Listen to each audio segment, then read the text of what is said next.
Cameras roll, yeah, it's time to lock in. HBCU overdrive where the conversation starts and wins. Every week we break it down, every headline, every play. Giving flowers to the legends while the future finds its way. HBCU Saturday, they got the fans glued to the screen. HBCU tonight with Doc Holliday. Keep it clean from the swag to the MEAC. Every story get respect. SIAC, CIAA, independent, never left. Tailgates, band battles, coaches talking X's and O's. Players chasing greatness while the culture only grows. Jackson State, VI love, we shine over every school. If it's HBCU business, then you know that's what we do.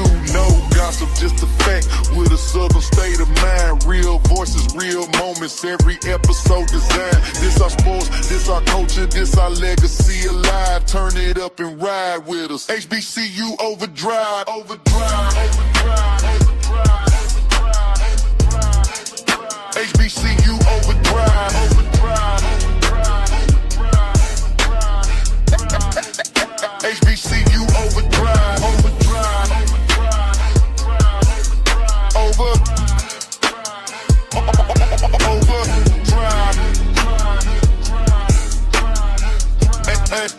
HBCU overdrive, overdrive, overdrive, overdrive, overdrive, overdrive, overdrive. HBCU overdrive, overdrive, overdrive, overdrive, overdrive, overdrive.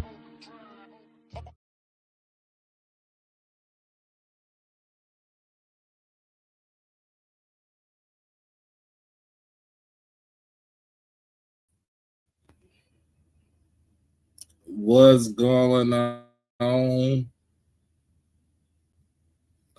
What's going on? What is going on, everybody? How's everybody doing tonight? It is Monday, July 6th.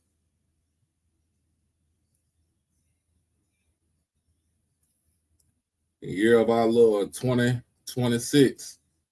It's HBCU tonight, as always, powered by HBCU Overdrive. Make sure that you like the stream, comment, share, but always, most of all, subscribe to the channel. Make sure that you get everything that you need, everything that you love. HBCU Overdrive. So, got into the middle of cooking my dinner. Trying to keep up with the soccer match right now. BMT is in the building. We got Chuck Hunt live and direct from Monroe, Louisiana.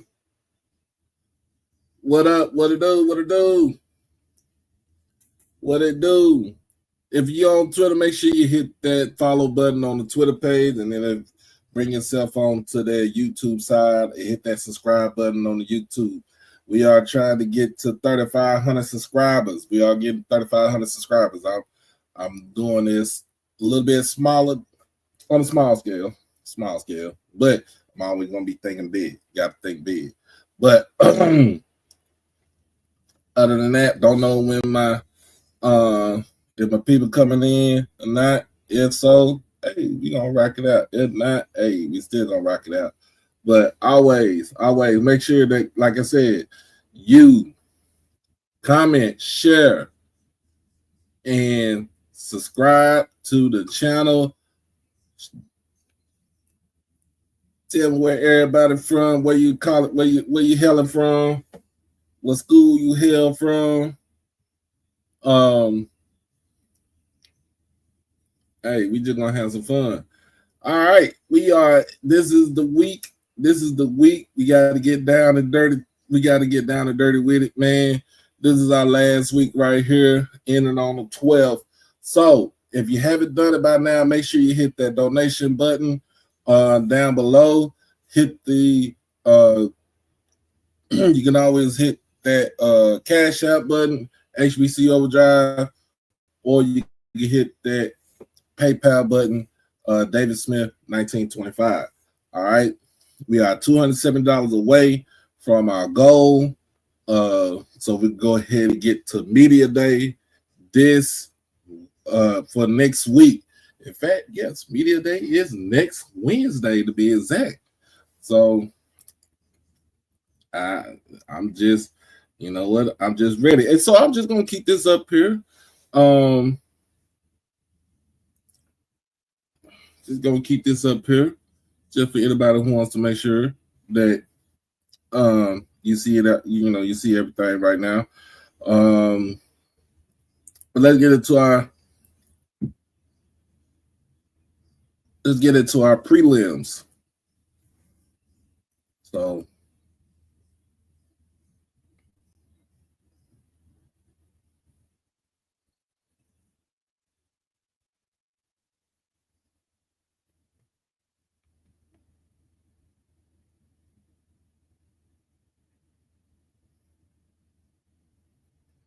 we get into our prelims. So not too much going on in the world of sports other than in the World Cup. As far as the World Cup goes, you have Spain knocking out the mighty Portuguese in Portugal early today, 1-0. That was in Dallas today. It was what up, cuz? It was quite interesting. It was quite interesting. And of course, what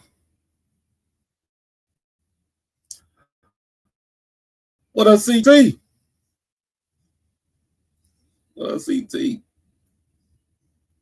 And of course, um this ends the remarkable international career of Cristiano Ronaldo.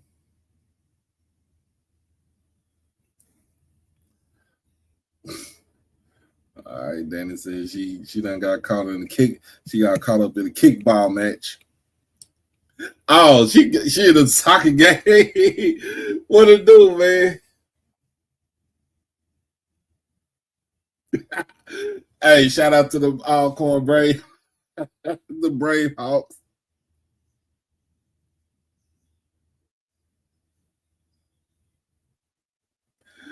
Oh Lord, man. Oh Lord, we gonna have some fun tonight. It's all leading up to Media Day next Wednesday. Our boy likely will be rolling up out of here, rolling up out of Dallas, out of Irving, Jared,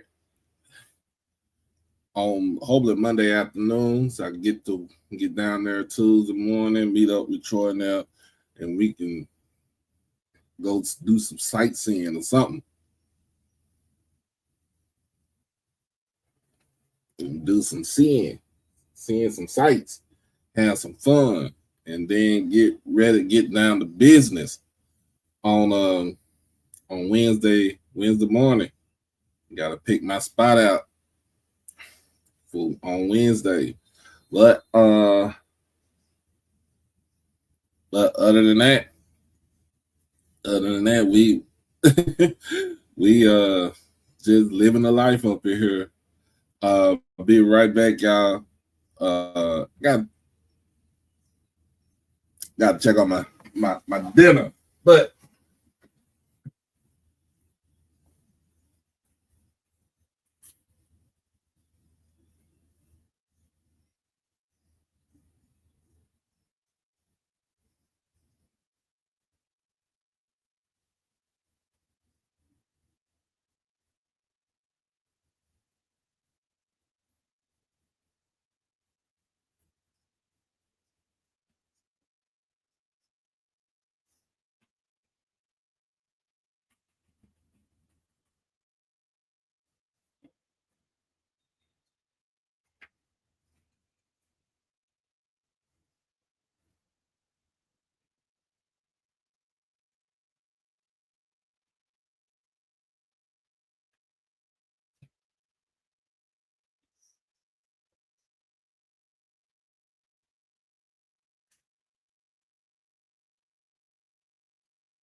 Hey, first of all, you'll never hear me come live from no white town called Murphy.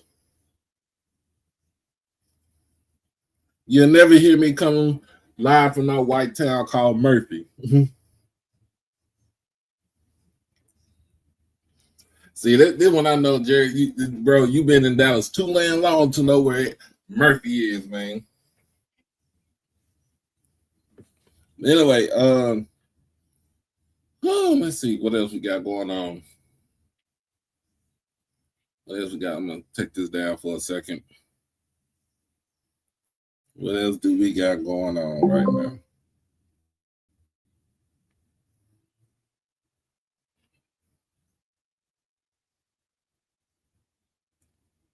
All right, they got +2. All right, United States are down to the Belgians 2-1. They are getting ready to go to halftime in a few.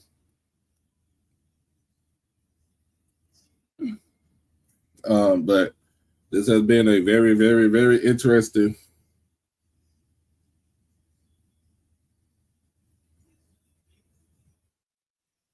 Yep, that ain't me.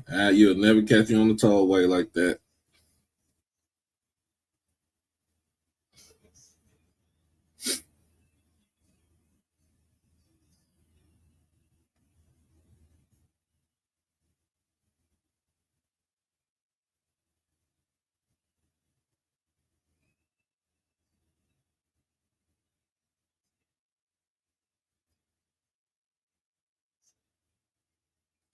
All right. Ooh, I just got some news right here. Troy, where you at?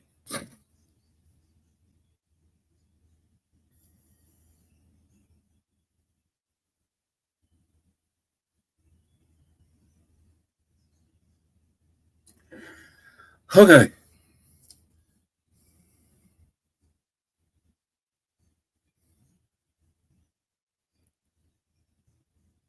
Yeah, Trump just needs to shut the hell up. I ain't care about him. So, ex NCAA hoops player Kerr Kriisa indicted on alleged $2.2 million fraud scam. So, former Kentucky basketball player Kerr Kriisa has been arrested and indicted on a $2.2 million fraud scheme. The Department of Justice announced today. Kriisa, 6'3" guard from Estonia who played at Kentucky, Arizona, West Virginia, and Cincinnati over 6 seasons, allegedly carried out a scheme to obtain nearly $2.2 million from multiple victims using false representations, fabricated identities, and deceptive communications per the DOJ news release on his arrest.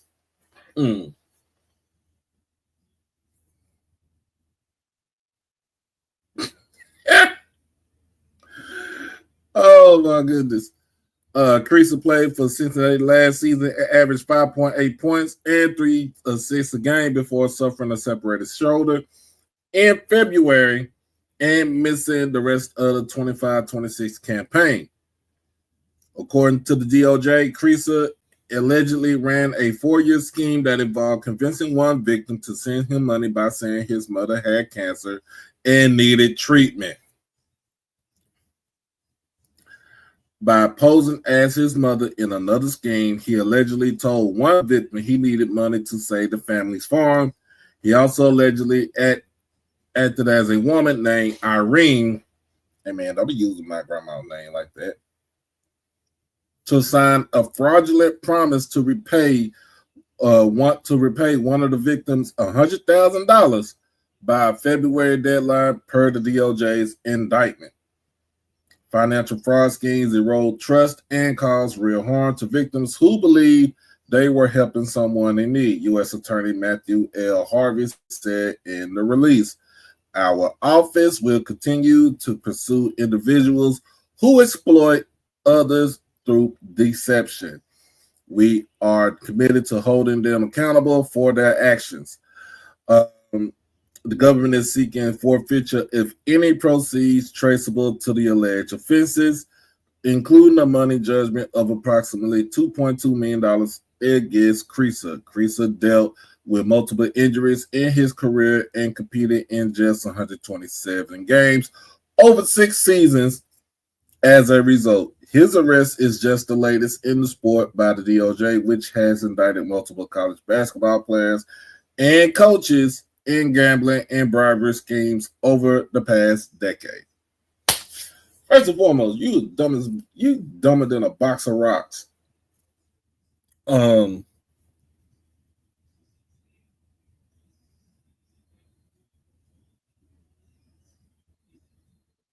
Just dumb. Dumb. Just, you know what? There's no words to describe this.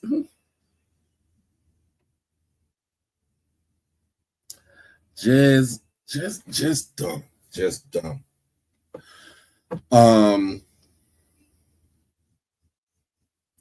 Saying that the worst thing you can say, like for real, the worst thing you can put out there and say for real is saying that my mom has cancer and she needs treatment, knowing damn well your mother don't have any type of cancer. She doesn't need any treatment. It just dumb. You don't think that this shit is gonna come back. Is gonna come back to you. Like, seriously. Just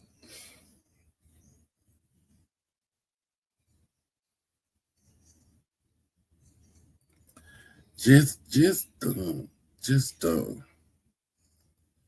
And you see that the government ain't playing when it comes to these, they're not kidding around or playing when it comes to money laundering, fraud, point shaving, betting on sports while you are an athlete, a college athlete, or even a pro. They're not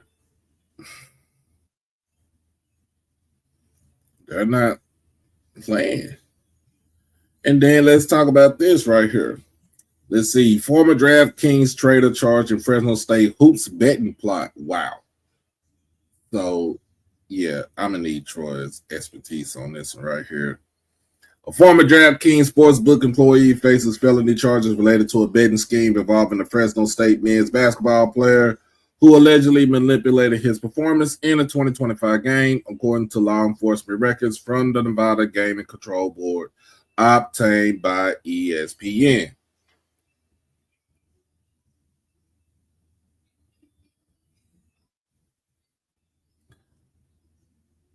We're going to talk about that too, bro.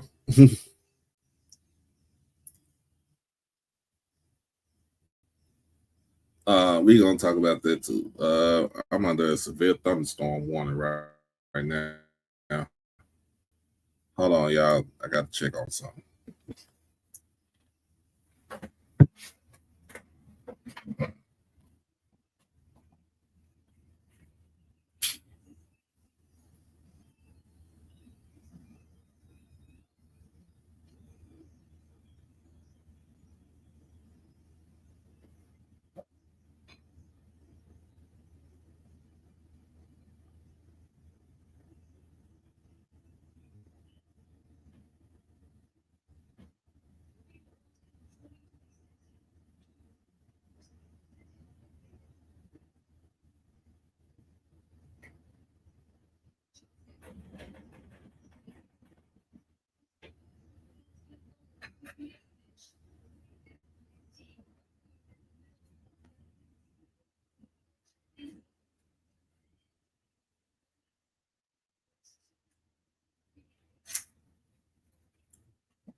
All right. Sorry about that, y'all. Sorry about that. Had to check on my dinner and make sure ain't nothing crazy going on outside with the weather. What up, DC? All right, so let's get back to this. Samuel Silverman, who worked as a sports trader for DraftKings, was arrested May 5th in Las Vegas and charged with the commission of a fraudulent act in the gaming establishment and conspiracy to cheat at a gambling game, according to the records, which ESPN obtained through an open records request. The charges are Class C felonies carrying penalties of 1 to 5 years in prison and fines. Silverman has pleaded not guilty. We will present a vigorous defense of Mr. Silverman in a court of law based on evidence and facts, not in the court of public opinion, polluted by bias, speculation, and rumor. This is his attorney talking. We have no further, so basically they ain't got no further comment. The alleged scheme involved former Fresno State player Michael Robinson, a former teammate Stephen Vasquez, Silverman, and his former DraftKings colleague and roommate Matthew J. Martin. According to the record, Silverman was a manager for the Fresno State men's basketball team in 22-23, according to the school.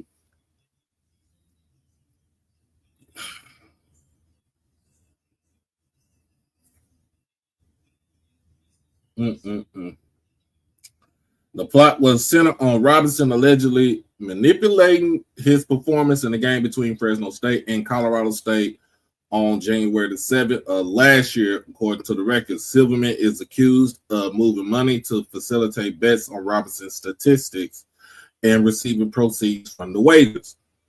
No additional charges have been announced. The Nevada Gaming Control Board has said that several additional suspects remain outstanding and criminal charges are being actively pursued.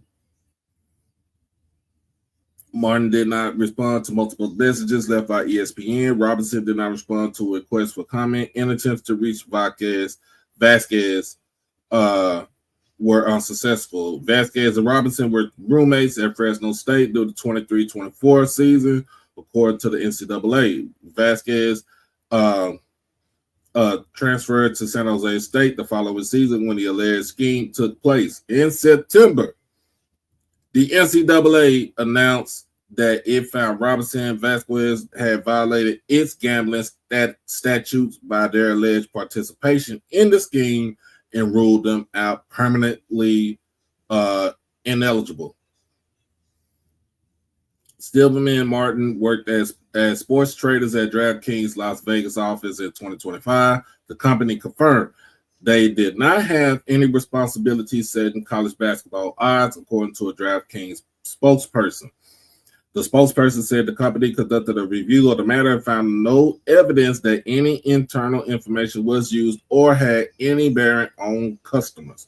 DraftKings does not offer sports betting in Nevada, but maintains an office in Las Vegas. ESPN has a business relationship with DraftKings. Pot calling the kettle black.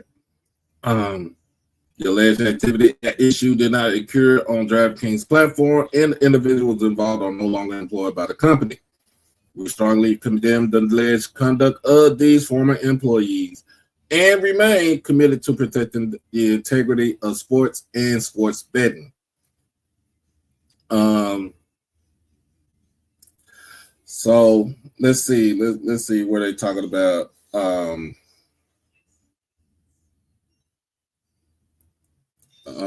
So basically, Robinson and Vasquez had they were texting each other ahead of the game on January the 7th of 2025, which authorities say indicate Robinson's intention to say he was injured and played limited minutes. Playing little first half minutes may get a couple of stats, Robinson wrote, then sitting according to the records. Robinson told Vasquez in the messages that he wanted to place a $200 parlay bet on his unders, and later told contacts in a separate group chat that roommate Steve from last year called me and put me on. He placed it for me according to the documents. Ahead of the January 7th game, BetMGM Sportsbook flagged these suspicious parlay bets on Robinson's statistics, including one for $200.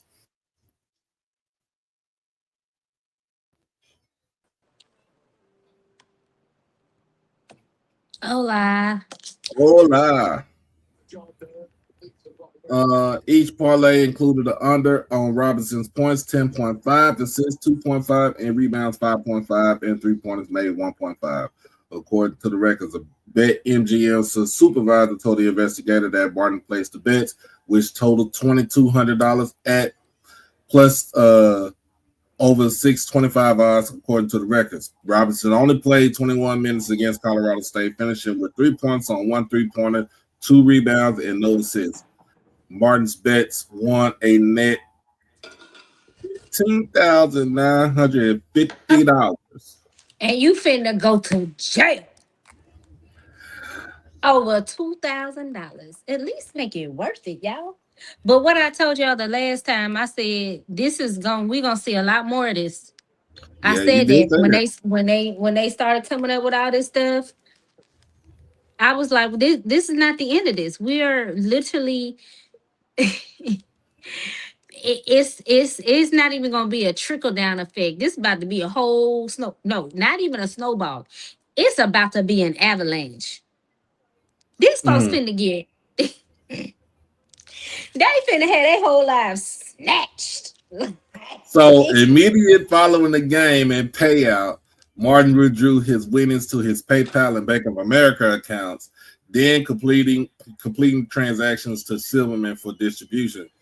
Directly after the game, Vasquez received an electronic payment from Silverman for $1,225.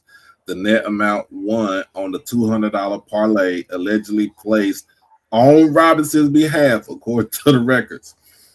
Vasquez subsequently sent $1,425 to Robinson's mother, who had transferred the initial $200 to Vasquez for the bet, according to the records. The report states that none of the text messages reviewed showed that Robinson's mother knew about the specific wagers being made. So, Like mama getting ain't your mama caught up in this mess, like your even if she mama. didn't Your mama, know, yeah, your mama don't know what's going on. She just sent $200. oh, let me give my baby this money. You trifling. You know what? So it says the investigators included the amounts allegedly obtained by the 4 individuals in the case synopsis. Martin received $11,325. Silverman received $3,000. Robinson $1,425, and Vasquez $200. Combined, the payouts equaled the $15,950 won on the bets placed at BetMGM. 2 days after the January 7th game, Fresno State coach Vance Wahlberg received an anonymous tip from the parent of a player that Robinson might be betting on sports, according to a summary of Fresno State's investigation, included in the Gaming Control Board's records. Wahlberg reported that he had noticed a change in Robinson's play, especially in the Colorado State game, in which Robinson seemed checked out, according to the records.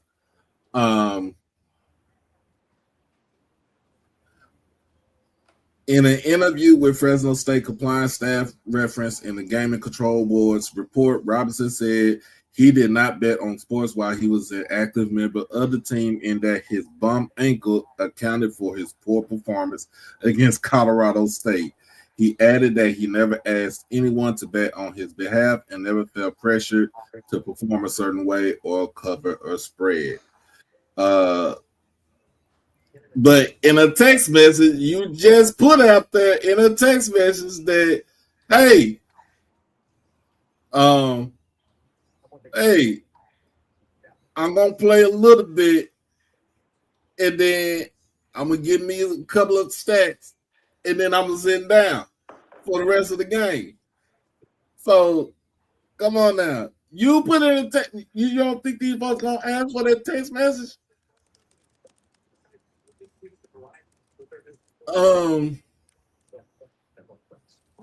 According to the records, gaming control board agents briefly interviewed Martin at the DraftKings office in Las Vegas on the 23rd of last year.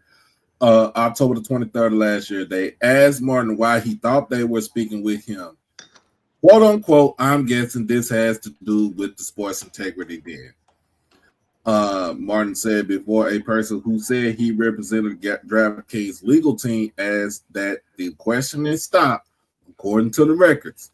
The DraftKings spokesperson said they couldn't comment on the gaming control board agent's interview at the company office in Las Vegas. During the investigation, the gaming control board agent requested the betting history for Silverman and Martin from all major Nevada sports books. The agent found that Silverman wagered on Robinson's stats in a subsequent game, according to the records. He included the over on Robinson's rebound and points in a $100 four-leg parlay he placed with a season sportsbook on January 11, 2025, according to the report. Silverman's bet lost with Robinson failing to reach the overs in a game against Nevada. The report states that an executive for Season Sportsbook told the gaming control board agent that Silverman mainly played small bets throughout his history with the company, but did periodically bet larger amounts on college basketball games. The season's executive told the investigator that they had already been monitoring Silverman's account since he worked for DraftKings. Sportsbook employees in Nevada are permitted to place bets with operators in the state other than their employer. Basically, they can go and say, I could put a bet on with Underdog. They can't do anything. The Gaming Control Board announced on June 11th that it had concluded an investigation into suspicious sports wagering activity involving Fresno State men's basketball games during the 24-25 season, and that it had made an arrest for violations related to the case. The Nevada Gaming Control Board remains committed to protecting the integrity of Nevada's gaming industry and will continue to aggressively investigate any activity that threatens the fairness and public confidence of regulated sports wagering. Basically, you big dummy. the four out of the four people, the You one got big dummy. $200. 200. So Bruh. one person, so Mr. Martin got $11,000. Mr. Silverman got $3,000. Mr. Robinson, because he the one who played, got $1,400, and you got $200. What are we doing? At least make it worth it. That's all I'm saying. Then Make you it got worth it. then you got the dude mama caught up in this. You got, you know what? You know what? I'm not gonna say anything else. You know, that's work where there ain't nothing worse than when you trying to scheme your way into $2 million talking about your mama got cancer and she need treatments knowing that she ain't got it.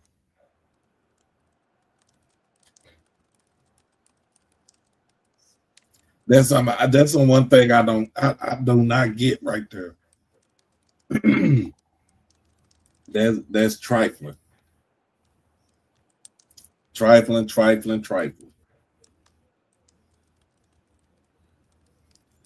Oh my goodness. Let's see. DeMar DeRozan got waived by the Kings today, and he is a free agent. And of course, Jamal says bring him on to South Beach.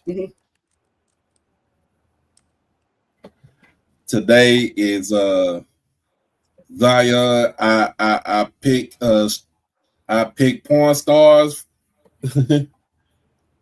on my day off. Today is his birthday.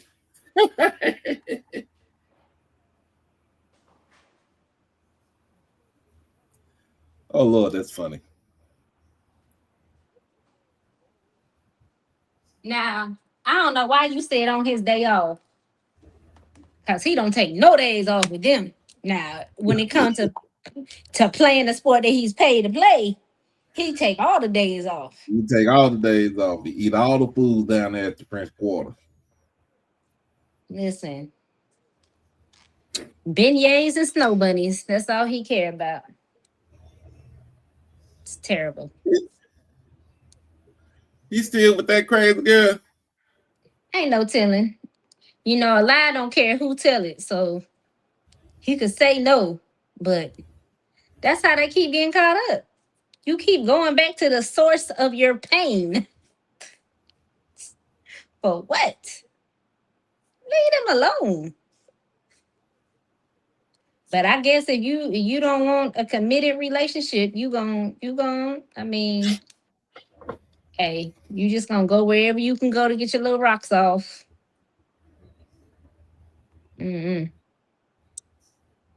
That life ain't for me. It's funny to me. It is funny. I gotta switch to my laptop because I cannot see the chat and the show at the same time. So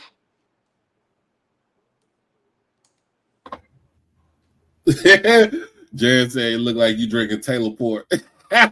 absolutely not, baby. This no, it's a local brand. Or not, I guess shouldn't say local. It's local to one of the stores that I go to. But it's Merlot. No, I'm sorry. This is Pinot Noir. I'm a red wine baby.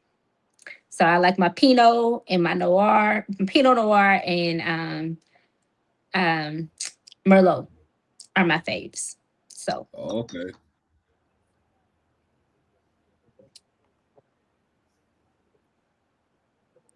let me switch to my computer.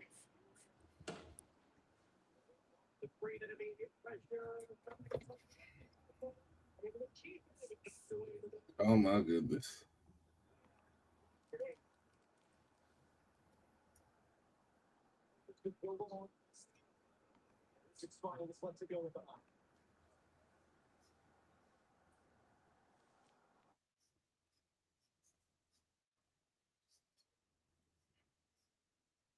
Trying to see what I can put on here.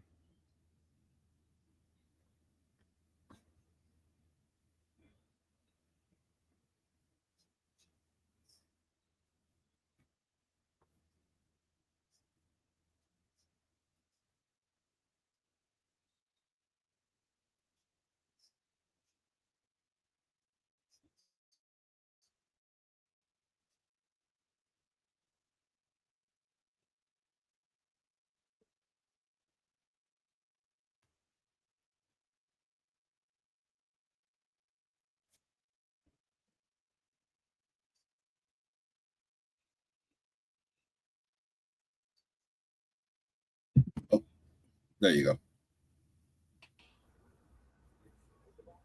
All right. My bad, yeah.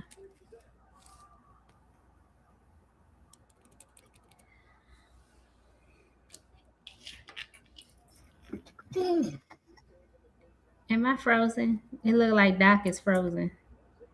It's me. Oh, okay.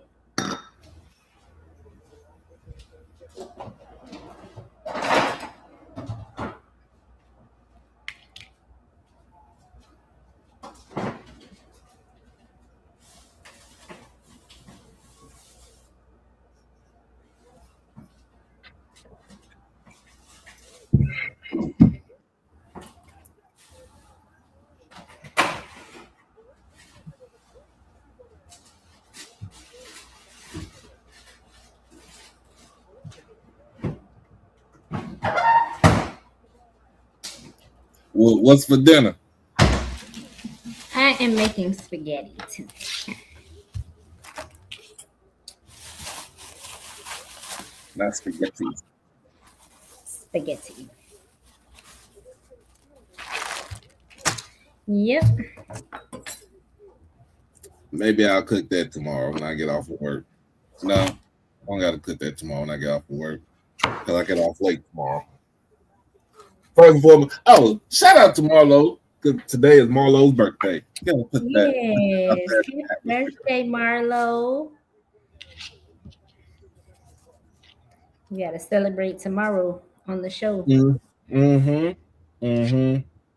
First day he is with his oldest child, so I don't know how long he'll be out. Forever. All night. All night long. All night.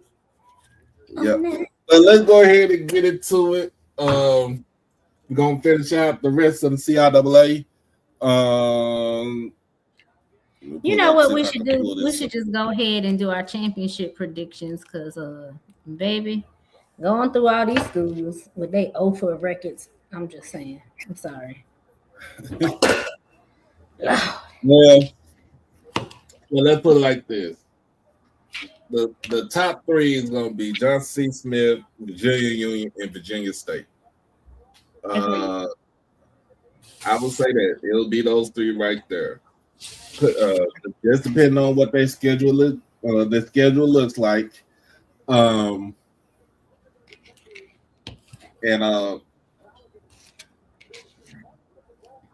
it should be a very interesting season for those three schools right there. And then on the outside looking in, but they very, very close behind is Fayetteville State. They are, for some reason, they always have a team, but some reason it's like they can't really get their foot in the door. I feel like, you know how some schools they have the sport, but that's really not their sport. Like Fayetteville State's a basketball school. They're not a football school. They do basketball. So they do basketball better than football. Uh-oh. Doc,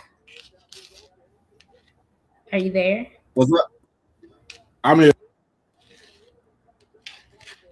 Hold on. Let me Yes, Chuck. Definitely repping Hampton. Always, always, always.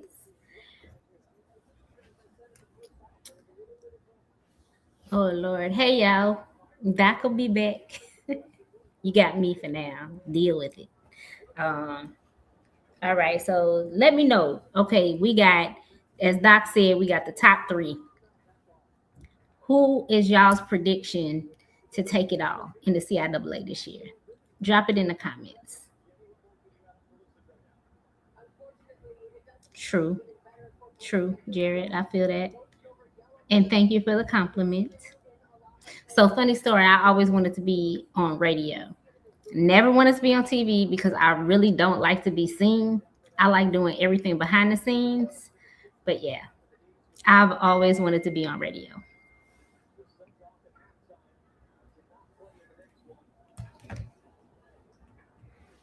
Who's y'all's predictions?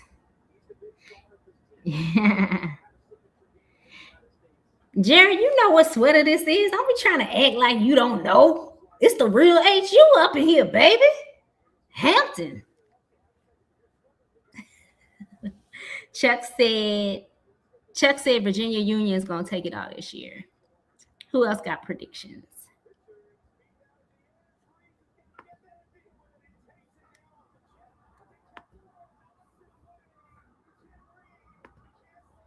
I gotta turn the camera around so y'all can see. Y'all can see the real. Y'all can read it now.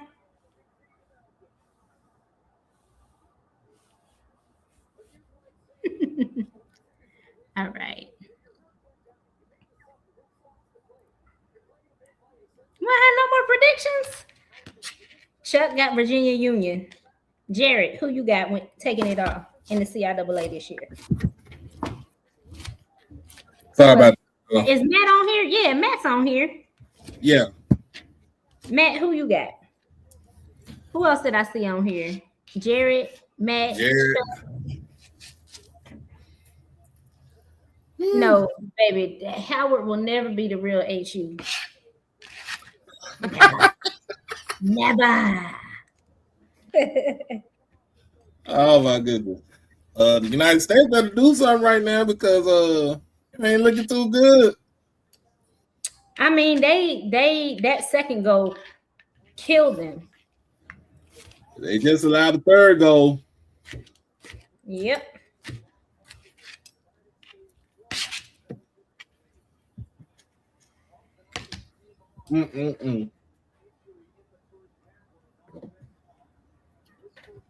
But while we at it, we just seen I think Johnson C. Smith is going to be just fine. I think they'll be able to.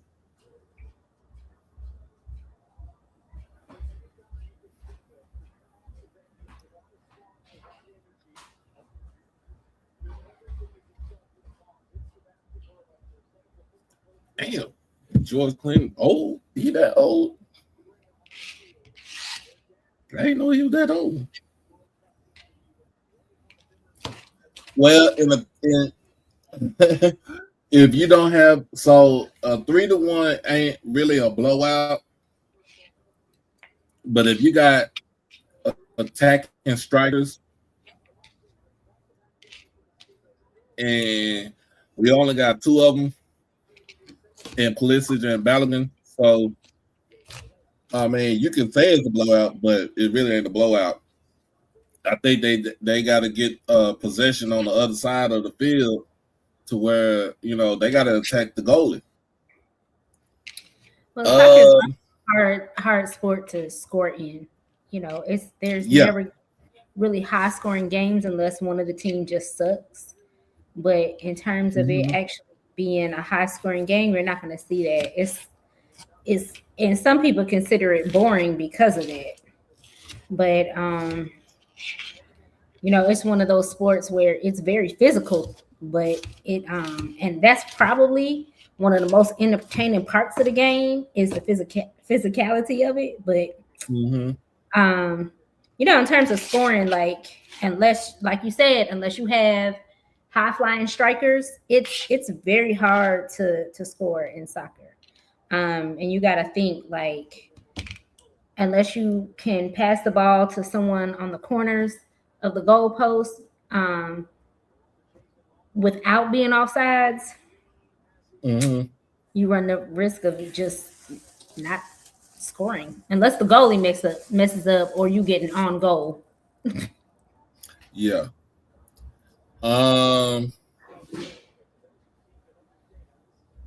Let's see. The first game for Johnson C. Smith is against Benedict College. So it's going to be very interesting. Very interesting. They call it the Battle of the Border. And this game is in Columbia, South Carolina.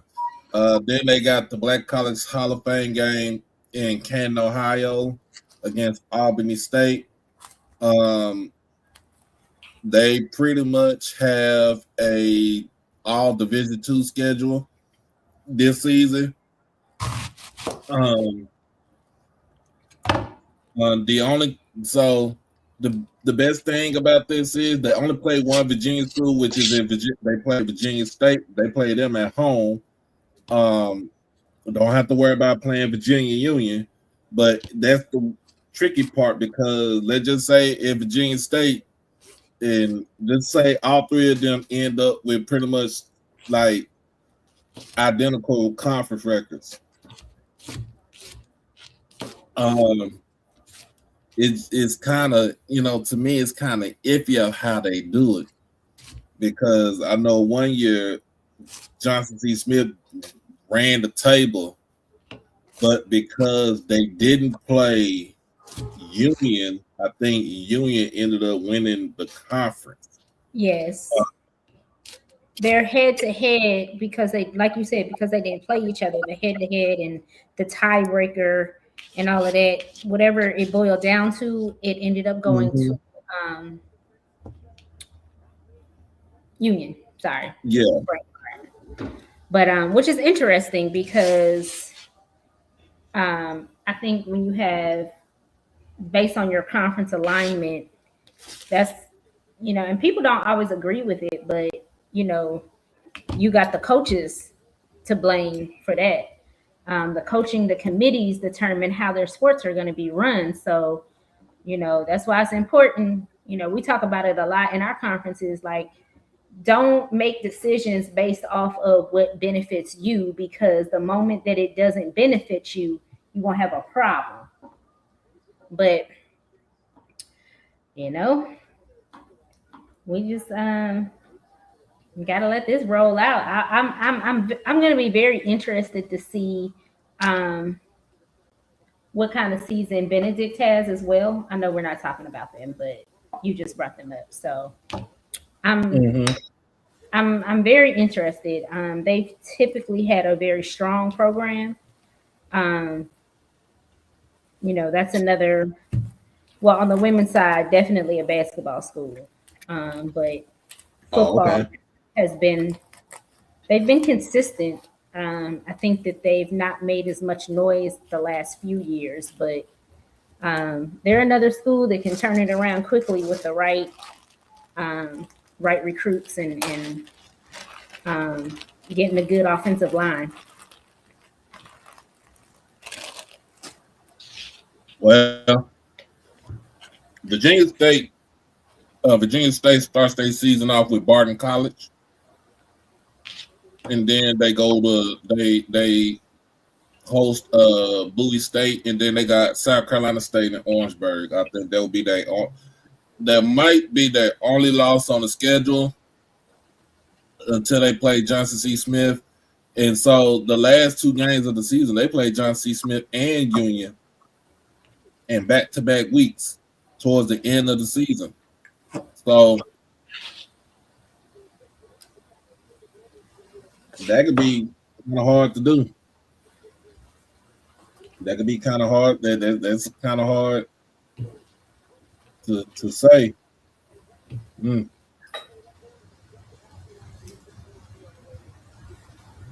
Then with Virginia Union,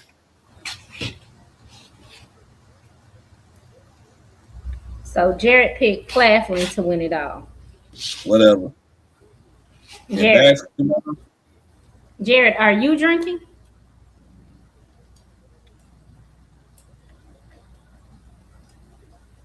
I think Jared was smoking something.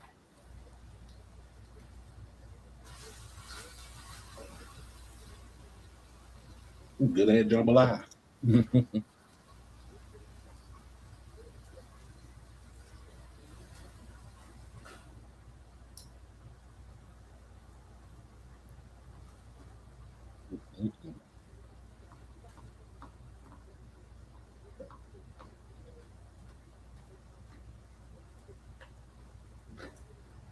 See what they schedule looking like. Oh God, no! They start their season off with Lenore Ryan. Oh God. My God. Oh God.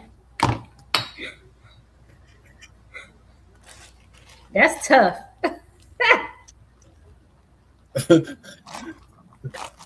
You start your season off That's with real a tough. perennial playoff contender every year.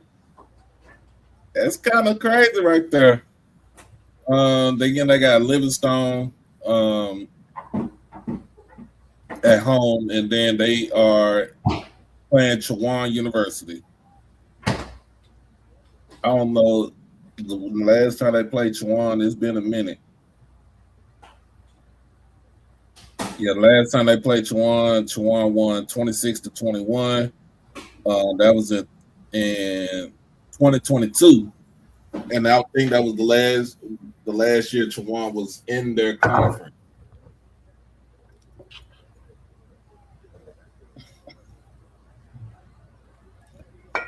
But Their schedule is set up for them to actually try to get to the CIAA championship game, which is going to be in Durham.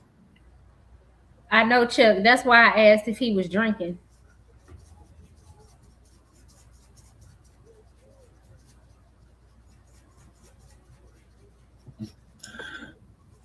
Union beat Lenore Ryan last year. Okay.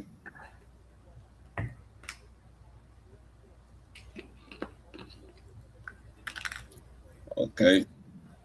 Mm-mm-mm. But the CIAA is going to be very interesting this season. I did put in I put in for my credentials for the SIAC. Got the email back today. I got denied. Why? I guess because I don't cover them a lot like I use like everybody else. Some other Okay. people do.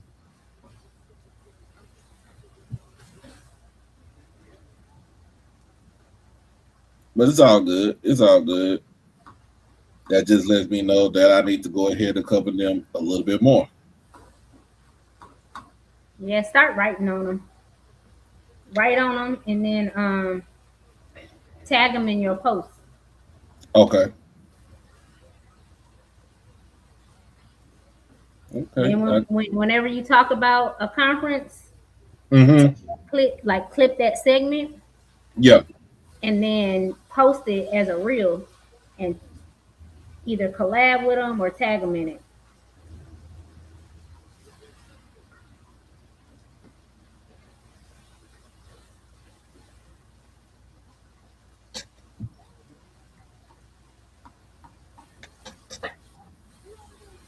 Mm-mm-mm.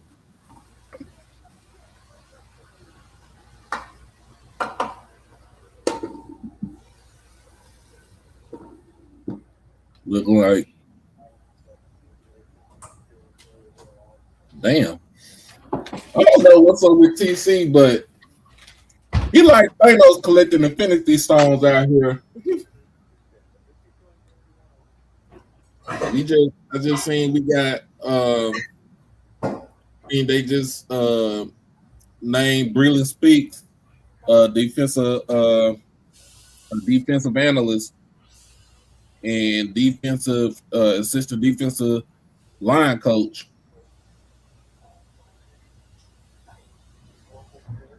I don't know what we doing.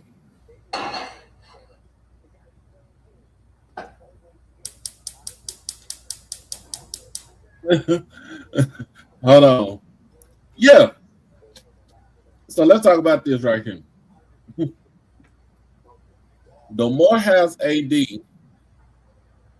says the Morehouse AD said that he looking at the SWAC and he looking at the MEAC. Basically, he's looking at two of the best ADs in both of those conferences at AD Robinson and the AD over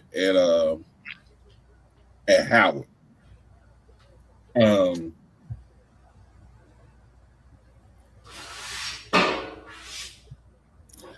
um,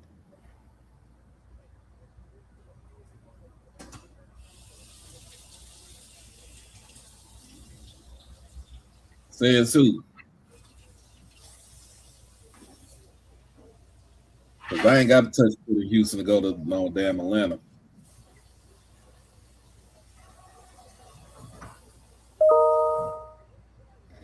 Mm-mm.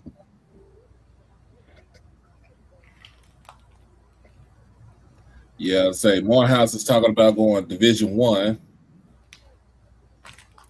but where will they go if they do come? We talked about this before. We talked about this before, did we, Danny? We didn't.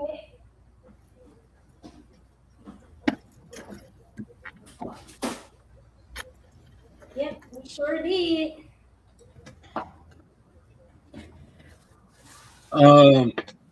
Also, I heard word on the street Word on the street, I'm gonna give him his credit. This came from this. I heard this from Scotty that if I'm not mistaken, that four letter network is deciding to drop the SIAC. So Are we surprised?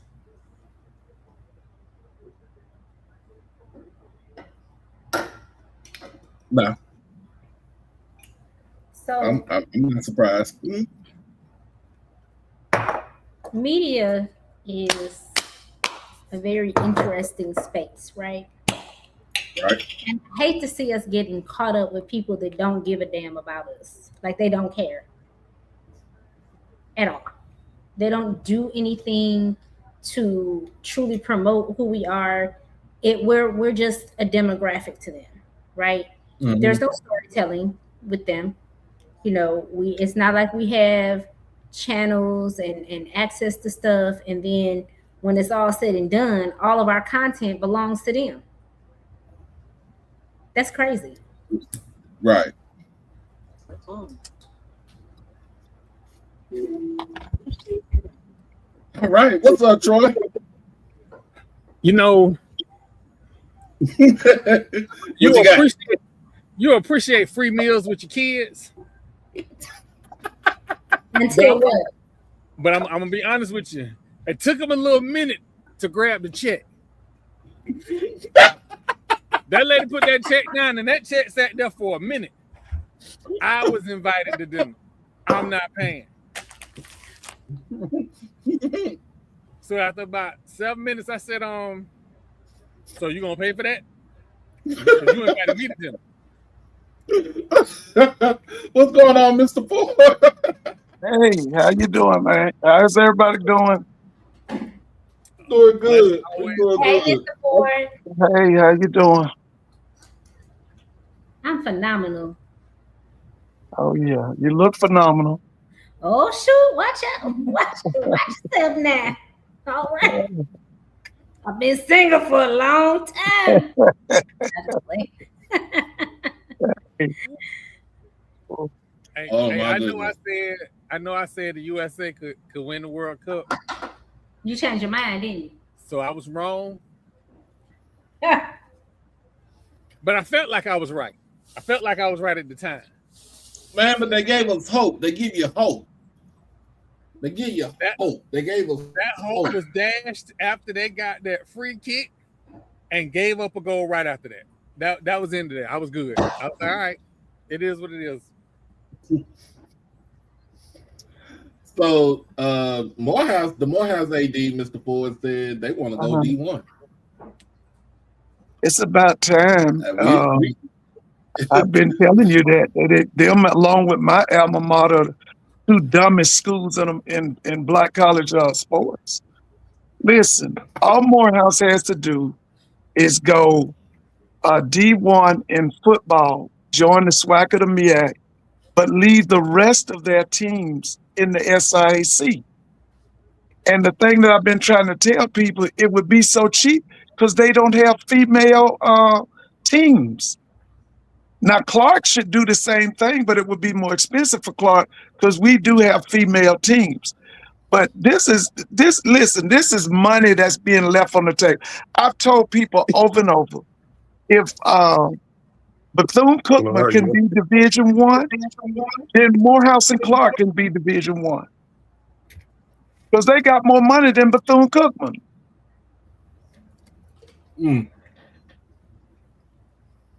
Yeah.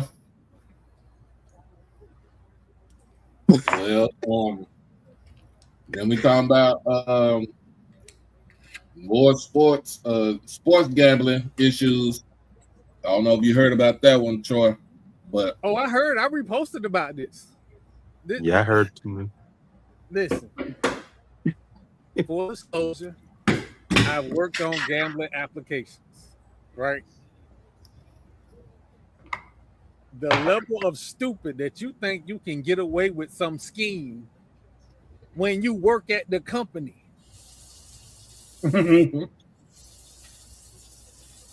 But again, this also goes back to the fact of when the NCAA, your ESPN, CNNs, when your news networks, and every fabric of college sports is in bed with the people making money off the bets from the sports, you are going to, what my dad say, when you lay down with dogs, you get up with fleas. Well, everybody should be itching right now. Because when we told y'all about the other ones, we said this is just the tip of the iceberg. Just wait. Here he is. But that news dump was kind of interesting.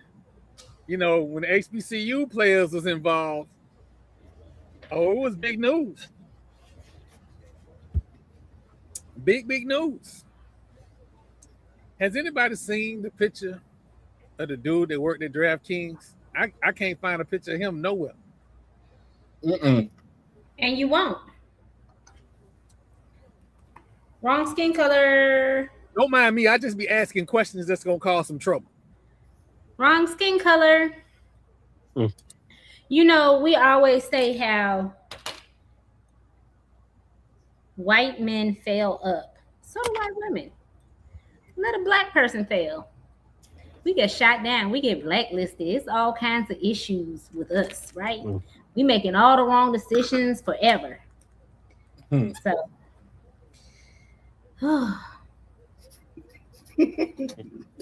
Jared, go to bed. Just go to sleep. I ain't even gonna say take a nap. Go to bed. Oh my goodness. But again, like we knew this was gonna happen. We did. We said it on the show.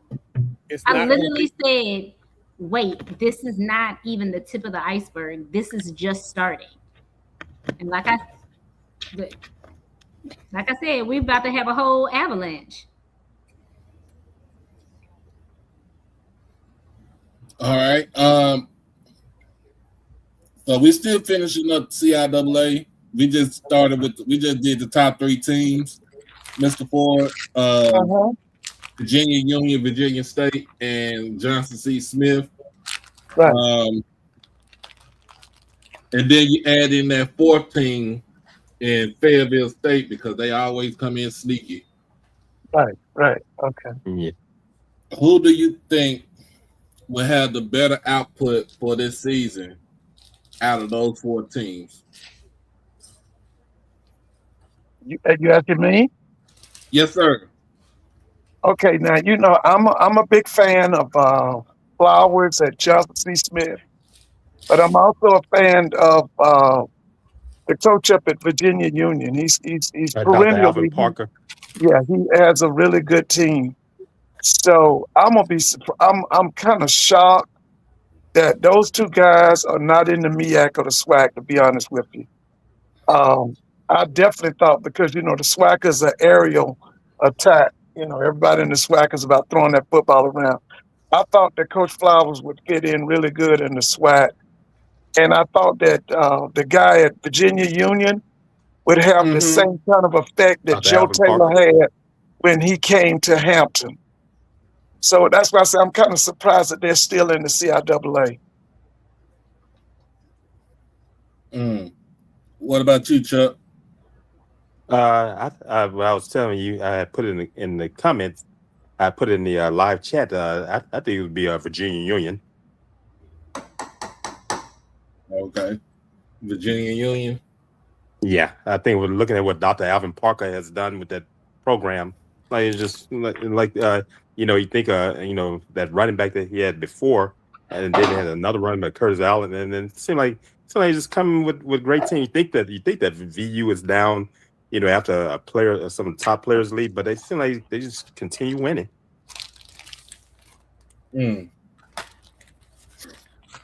Okay. They've had 2 great running backs in the past. Yeah. Yeah, Jada Byers and Curtis Allen. Byers and Allen. Yeah. I Now, think which they got one won another one. the Harlan Hill? One of them won Harlan Hill, right? Yeah, that was Allen. Yeah, Allen Curtis won that Allen big won it. award. Yeah, he won it that past season. Yeah. Yeah. He won it the past season. I think he had over 2,000 yards. He had over 2,000 yards rushing last year. But I forgot who they played in the playoff because they put the brakes out. Who was it? I forgot. I remember they went to the playoffs. I forgot who it was they played. It might have been Kutztown. It might have been Kutztown. Let me check. Was it Kutztown out of Pennsylvania, Andre Reed School? It probably was. Because he was held to like either 30 or 40 yards rushing in that game. Yeah. I know Kutztown's in it. I know that. I think about Kutztown. I always think about Andre Reed, tight end great of the Buffalo Bills and Pro Football Hall of Famer.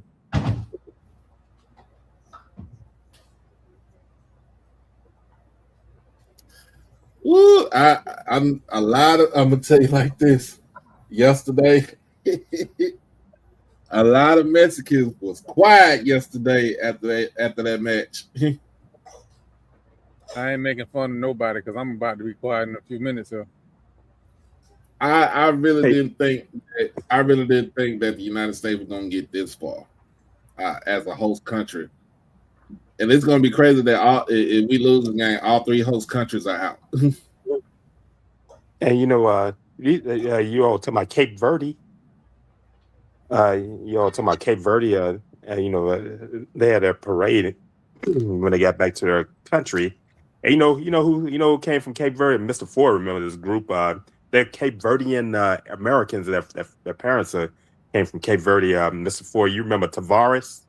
Yeah. Oh yeah. One of them married Lola Falana. Yeah, sure did. Yeah, they're Cape Verdean. They're Cape Verdean Americans. Their parents came from Cape Verde, and they grew up here in the United States. They came from Massachusetts, from Bedford, Massachusetts, and Providence, Rhode Island. Those brothers. Yeah. Yeah, the one was from Lola Falana. Yeah. Who they lost to? Frostburg State. Frostburg State. Okay, Frostburg State. Oh yeah, I've heard of that school. Where's that school located? Isn't that Maryland? Where am I? Maryland. Okay. I've heard of Frostburg. I didn't know where it's located. Okay. I think I'm pretty sure it's Maryland. I think it's in Frostburg, Maryland. Oh, okay. Mm-hmm. Yep, Frostburg, Maryland. Frostburg, Maryland. Okay. Yeah. I've heard of the school, but I didn't know. I know a little something. I know a little something. Listen, it's a lot of D2 schools. There are. I didn't know.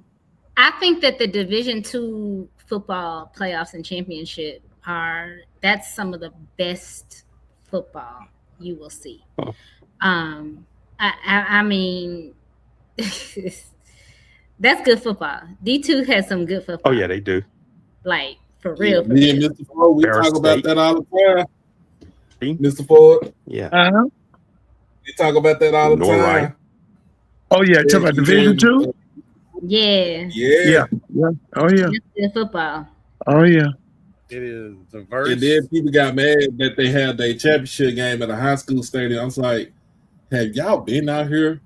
Have y'all been to McKinney, Texas? Have y'all basically just had y'all step foot in the state of Texas and seen a football stadium this big, bigger than probably better than the colleges. Yeah, those high school stadiums. They got more seats than Delaware State. Yeah, look at Allen and all those different schools, South Lake Carroll. Allen just don't want to do. They don't want to build another school. They want to keep all the money in and have one high school there. Yeah, my brother used to live in Allen. My older brother. Yeah, he lived not far from that school. He said he could hear the band practicing, that big old band. So he could hear him practicing from where he lived. Yeah, that is ridiculous. I think that was ridiculous. That for the first time person. I think we need to keep in mind Shannon Sharp was a Division II star. Yes, Yeah. Savannah So State. was Greg Lloyd. Howard Greg Ballard. Lloyd. Yeah, Fort Valley State. Yeah. Yeah, Steelers. Man. For me, I like the fact the more I get acclimated with D2 football, I love the diversity in offense. That's one of the things that I love, especially I love football teams that throw it all over the field. Absolutely love that. I wish it was more of that in the SWAC because it wasn't SWAC, but the HBCU football that I grew up on was run the ball and throw it everywhere. I wish we had more diversity in the SWAC. So, but well, it was like that years ago. Like, I mean, I remember. That's between I'm gonna say between like 91 all the way up probably to maybe the Quesatario team, and we talk about Darnell Kennedy, Darnell Kennedy. I remember both those guys. Alabama State. Yeah, like they used to throw the ball. I watched those guys play in person. What about the guy that was at Alcorn? Air McNair too. Didn't he throw it all over the place? Yep. Hey man, I watched Air McNair. That's my generation. I watched him in 1991 through 94. I mean, the first time I saw him was in 91 at Grambling. Coach Rob couldn't beat him until his senior season in 94. And I was at the game when they opened the Alcorn Stadium. It's now Spinks Chasm Stadium. I was there for the opening game in 1993. I had just graduated from high school. Man, that crowd was electric. They made a comeback on Grambling, man. Steve McNair made a comeback with his feet. Man, that crowd that crowd when they went wild on the home side. It was electric in Norman, Mississippi that day. They didn't have lights during that time. They had just opened the stadium. They didn't get lights until the next season, late into the 94 season. Yeah, when they turned the lights on, they got their lights on. I remember. Yeah, you remember the guy? They didn't have no defense. There was a guy named Bernard Hawk. He was he played for Bethune-Cookman. His offensive coordinator was Rick Stockstill. Stockstill had played at Florida State. He was the offensive coordinator under Larry Little. Yeah, He was throwing it everywhere. Middle Tennessee State head coach, longtime coach. Yeah. Bernard had a kid named Leon Gonzalez he was throwing to, who went to the Dallas Cowboys.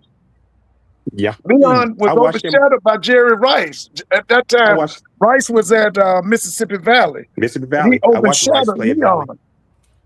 I watched Rice and Totten, and I watched Bethune-Cookman against Grambling in '84. That's when I first saw Bethune-Cookman when Larry Little was coaching. Yeah. Alvin White was defensive coordinator during that time.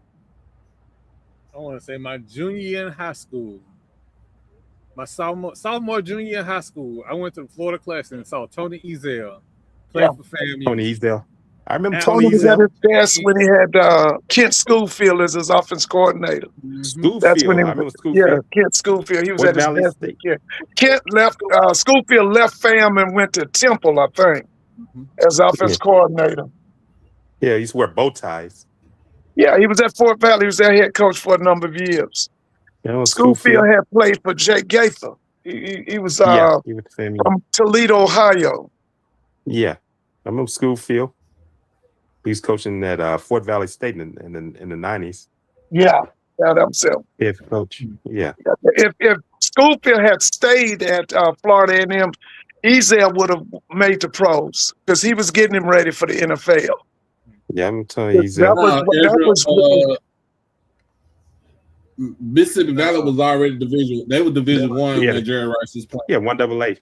Yeah, he was 1AA. Yeah. 1AA came in '78. I watched Valley playing the playoffs against Louisiana Tech. We went over to Louisiana Tech in 1984, passing the Bayou Classic for that game. Tech beat them badly, but Jerry Rice ended up getting a total offense. They had 400 some yards total offense over in Ruston, Louisiana. And they beat up Alcorn the next week. Beat up on Alcorn next week. Alcorn was undefeated. Yeah, beat them the next week. That undefeated team of Ike Holt and Milton Mack and all those guys. I watched that game on television here in Monroe. It was televised on KNOE TV. Hey, Doc, did you hear Jency Riley's interview? He said Jackson's going undefeated in the regular season. Did you hear that? I heard my nephew Jency going undefeated. He said Jackson State they predicted go Jackson undefeated. State going undefeated. He was on what's my man's name? Ken Clark. Ken Clark interviewed him. He said they're going undefeated. Oh, okay. Hey, I'm gonna be honest with you. I love Jency. Jency is I do too. Yeah, you know, Jency's one of the last ones recruited by Deion Sanders. He's one of the last players that was recruited by Deion Sanders. Mm-hmm. Undefeated, huh? Yeah, he said they're going undefeated. They so that's undefeated. 12-0, 11-0. Homecoming must don't count there. that We game will must see. don't count. 11-0. We will see. I'm leaving that one alone. Some of these coaches are dyslexic. They got their- Oh my God. They dyslexic. Need to- Oh my God. Yo, that I'm keep what my makes you mouth say shut. that? I'm keeping my mouth. Like, they're not realistic about what that record is gonna be. Like, bruh. He's saying the coach, Jency is a player. Some of y'all Hey, finna dog. go 0-82 before you go 11-0. Oh Jesus. Marlo want to know if we can stop talking about soccer on the podcast. Marlo, tell Marlo well- happy birthday. Tell Marlo happy birthday. Everybody Yeah. say happy birthday. Tell Well, him I'm drinking for him. Listen, don't y'all forget now, we got Coco going tomorrow morning, and I don't know when our soccer plays, but we got them two sisters in the semifinals of the Wimbledon. Indeed. And I will Oh, be they watching. Wimbledon. You know what? Wimbledon. Yeah.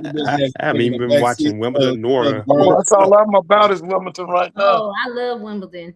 Me So too. me and my granny, I call her Pop Tart. So when she was living, we used to watch Wimbledon together. So I would go down to her house, and I would usually stay with her for a couple weeks. But when I moved to New Orleans, we would just talk about it. So we would call each other every morning, and don't let Serena and Venus be playing or Coco, because it was like we used to have the funniest conversations. And my granny was funny. And she would be yelling and screaming at, "Oh, girl, what you doing?" Oh, we got a Panther. Hey, say, where's my invite? hey, Where's what's the up? invite, man? Where's the Hey, invite? say, come on up, say, come on up, Mr. Brass. You got to drop the Mr. link for him. TV. I got him. Brett, that's the guy from Purview. Yeah. Man, Yeah, I- I know. See, Lionel's my homeboy. He's from Monroe, Louisiana, where I am now.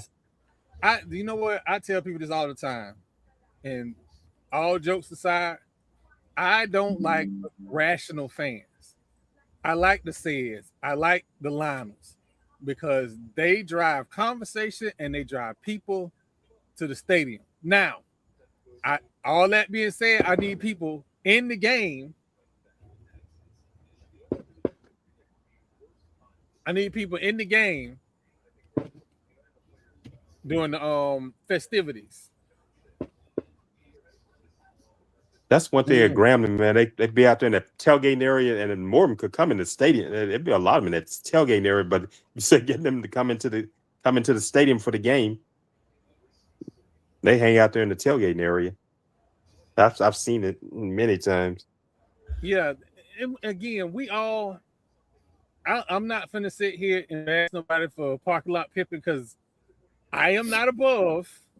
Back in the day, paying my ticket to go to the game and never leaving the tailgate. I'm not finna act like that. But we at a different time.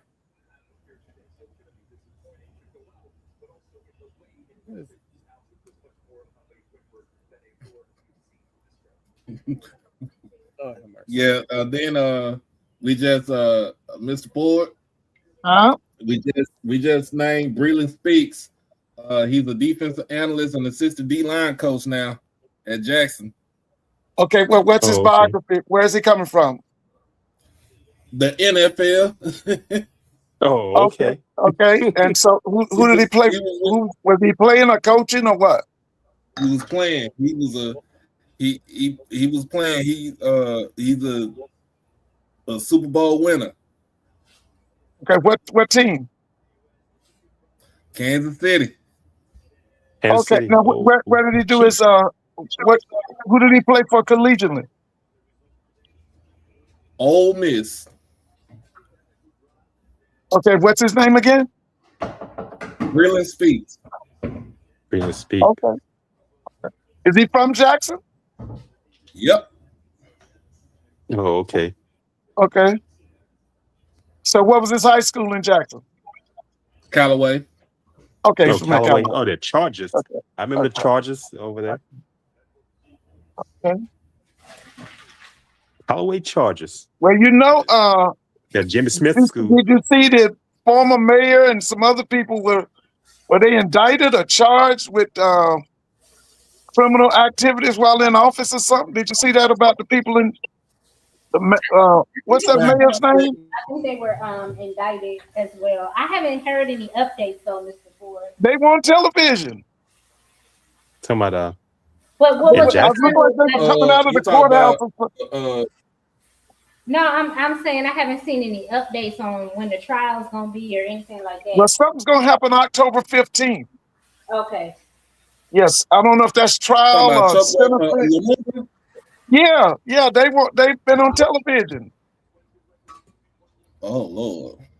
Yeah. So something's happening October 15th, I think. I don't know if that's sentencing or is that the trial or what. I think it's They pleaded guilty. Did they plead guilty? Let me see. I don't think I don't think they pled guilty, to my knowledge. But like I said, I haven't seen any updates on like, oh, they pled guilty. Okay, so sentencing is okay. Thank you, Kay. This is in Jackson. Yep. It's in Jackson, Mississippi. I think it was today. Sentencing is October the 15th. I'm 120 miles from Jackson. That's 120 miles east of me on Interstate 20. Man, hey. So he pleaded. So he was brought in. He was indicted, but he pled not guilty. Set a trial for July 13th of 2026, which is next week.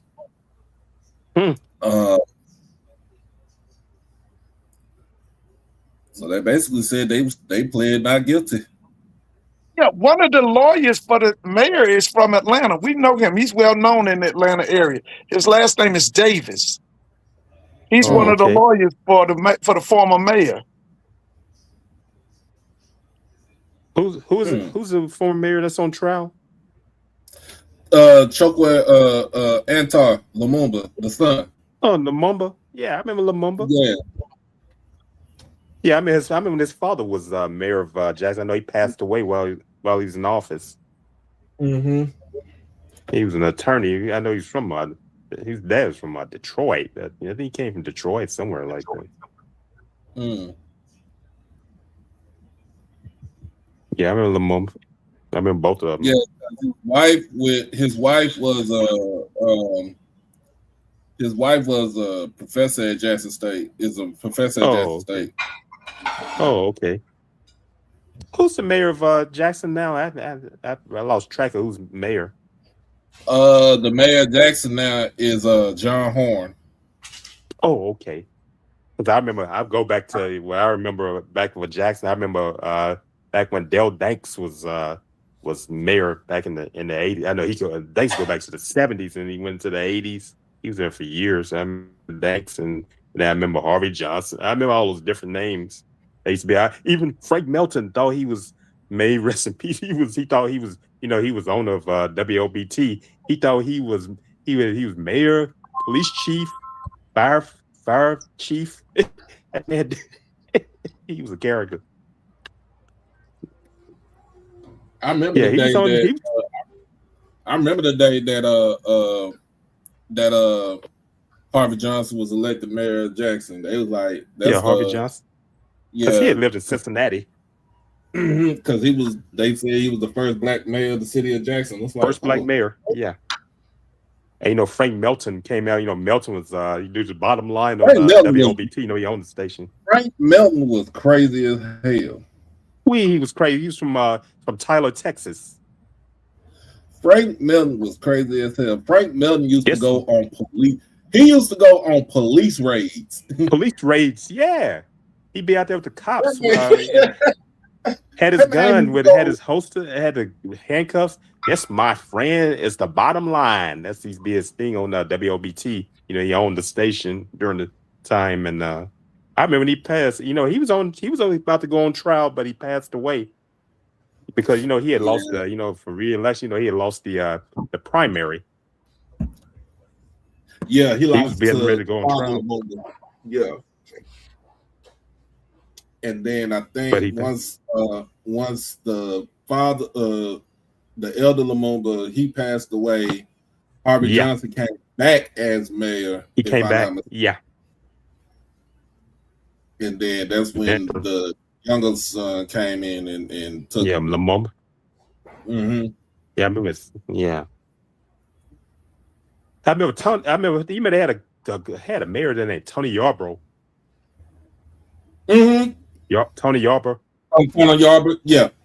Yeah. Tony Yarbrough was, I think he was mayor for like 2 terms. If I'm not mistaken, I don't know if he was mayor for 2 terms or something like that.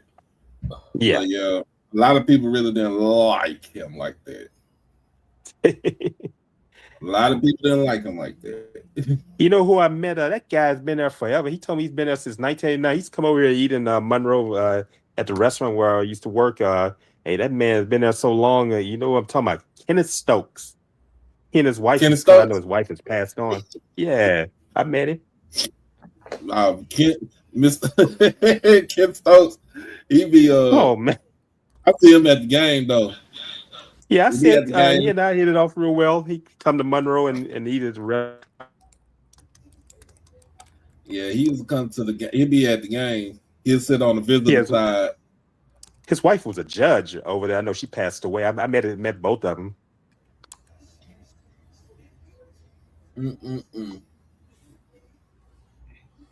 So Mr. Ford, did you enjoy your 4th of July? I think Mr. Is he still there? Yeah, he probably on the phone. I think his phone went out earlier. Oh, what Troy at? Here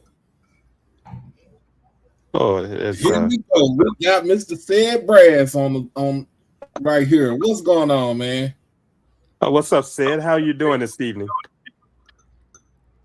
What up, Sid?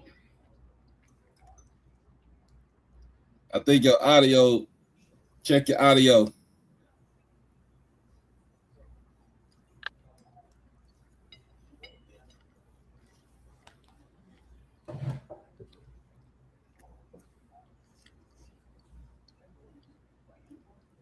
They said check your audio.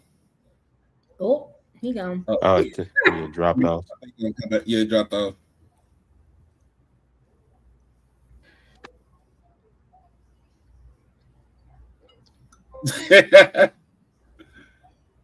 That's how the sound of the audio. Oh, I mean, look, Matt. Listen here. We're not finna talk about me. I'm hungry. A sister girl gotta eat. Hey, Doc, you asking about asking Mr. Ford how did his 4th of July weekend go? Mm-hmm.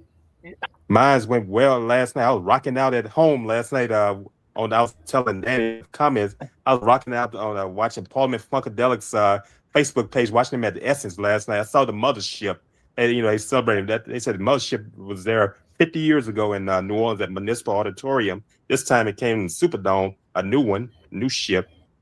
And man, I was saying George Clinton is going to be he's going to be 85 July 22nd. That's my niece's birthday. Okay. Is he still living in Tallahassee? He was living in Tallahassee. He's still in Tallahassee. Yeah. He's been there a good Mr. while. Omega Sci-Fi. Yes. Yeah, they had Omegas on stage last night. They were all up there. They had Nona Hendricks, trombone shorty. Savion Glover was he was Sir Nose and George had his bop gun and he had trombone shorty and Nona Hendricks. Kim Burrell performed, the gospel singer. She was up there performing, singing Mothership Connection when the ship came in. Yeah. Those were my teenage flashlight. Yeah, man. They rocked it out in at the Superdome. That horn section. That's one thing I want. I want, just for my birthday, I just want Grambling to play neck for my birthday. I don't know if they're playing or who they're playing. I just want Grambling to play neck. Hey Troy, my father played in the band at Grambling in the early to mid '60s. My father played in Super Bowl I in 1967 in the trumpet section. They were all male band then. My dad take that stuff. He tell you serious with Grambling with Conrad Hutchinson, and he had one thing about people be picking that Grambling and all, but Dad tell you, he said if I had to do it all over, he said I would attend the Grambling. Hutch gave him a chance. He said I didn't. He said I went to school on. We said on face and backside. He said he went there, auditioned, and made the band.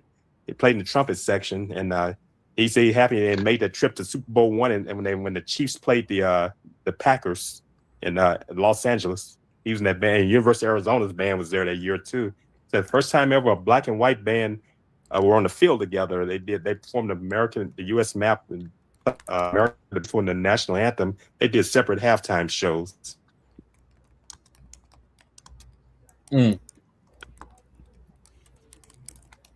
Yeah, Dad said that was a proud moment because President Jones was there too. President Grant R.W. Jones was there.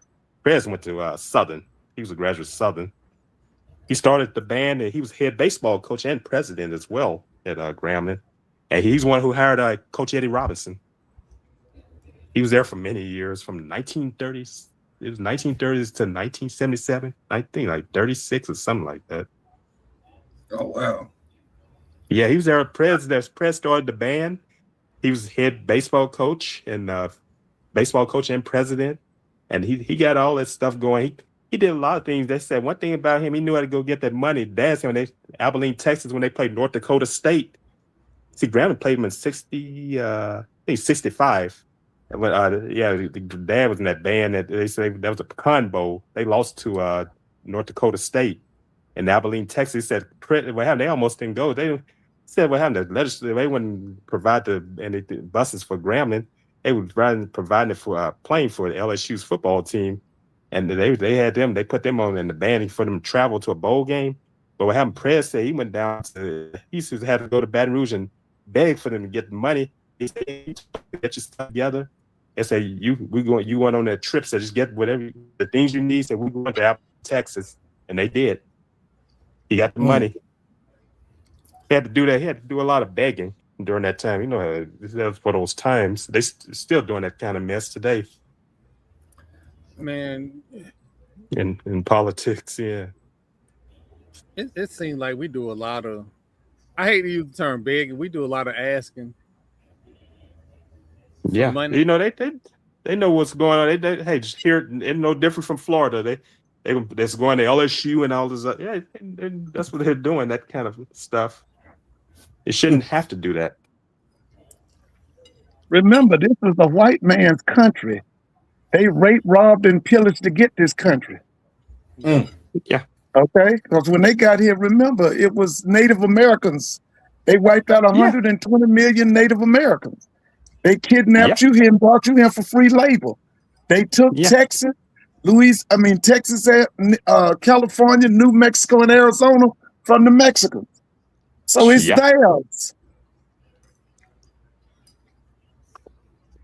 Yeah, it came, and that's why it's hard to. That's hard to celebrate. Because we're not considered talking about 250 years and all that kind of stuff.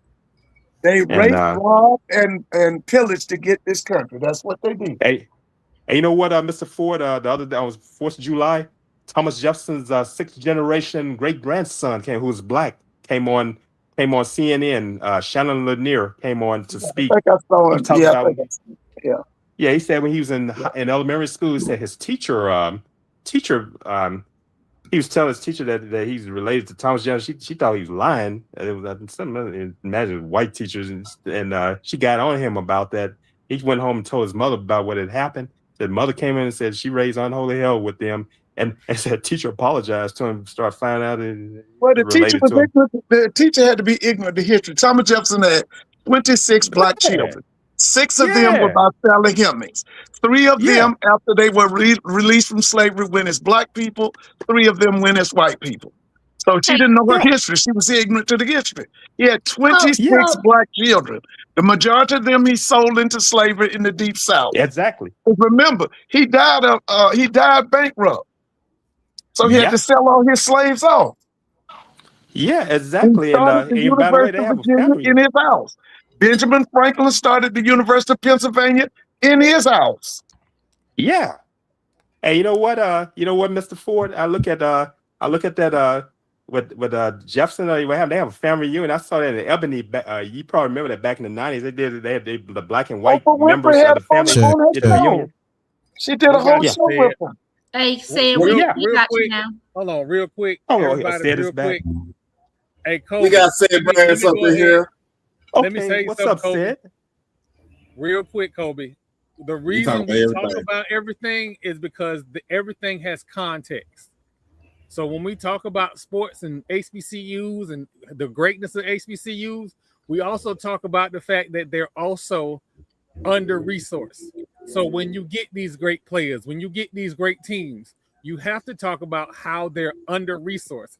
And I'm saying that not as an HBCU grad, but as a Florida State Seminole grad. All things matter. Just like they say through all things Christ, it's the exact same thing in life.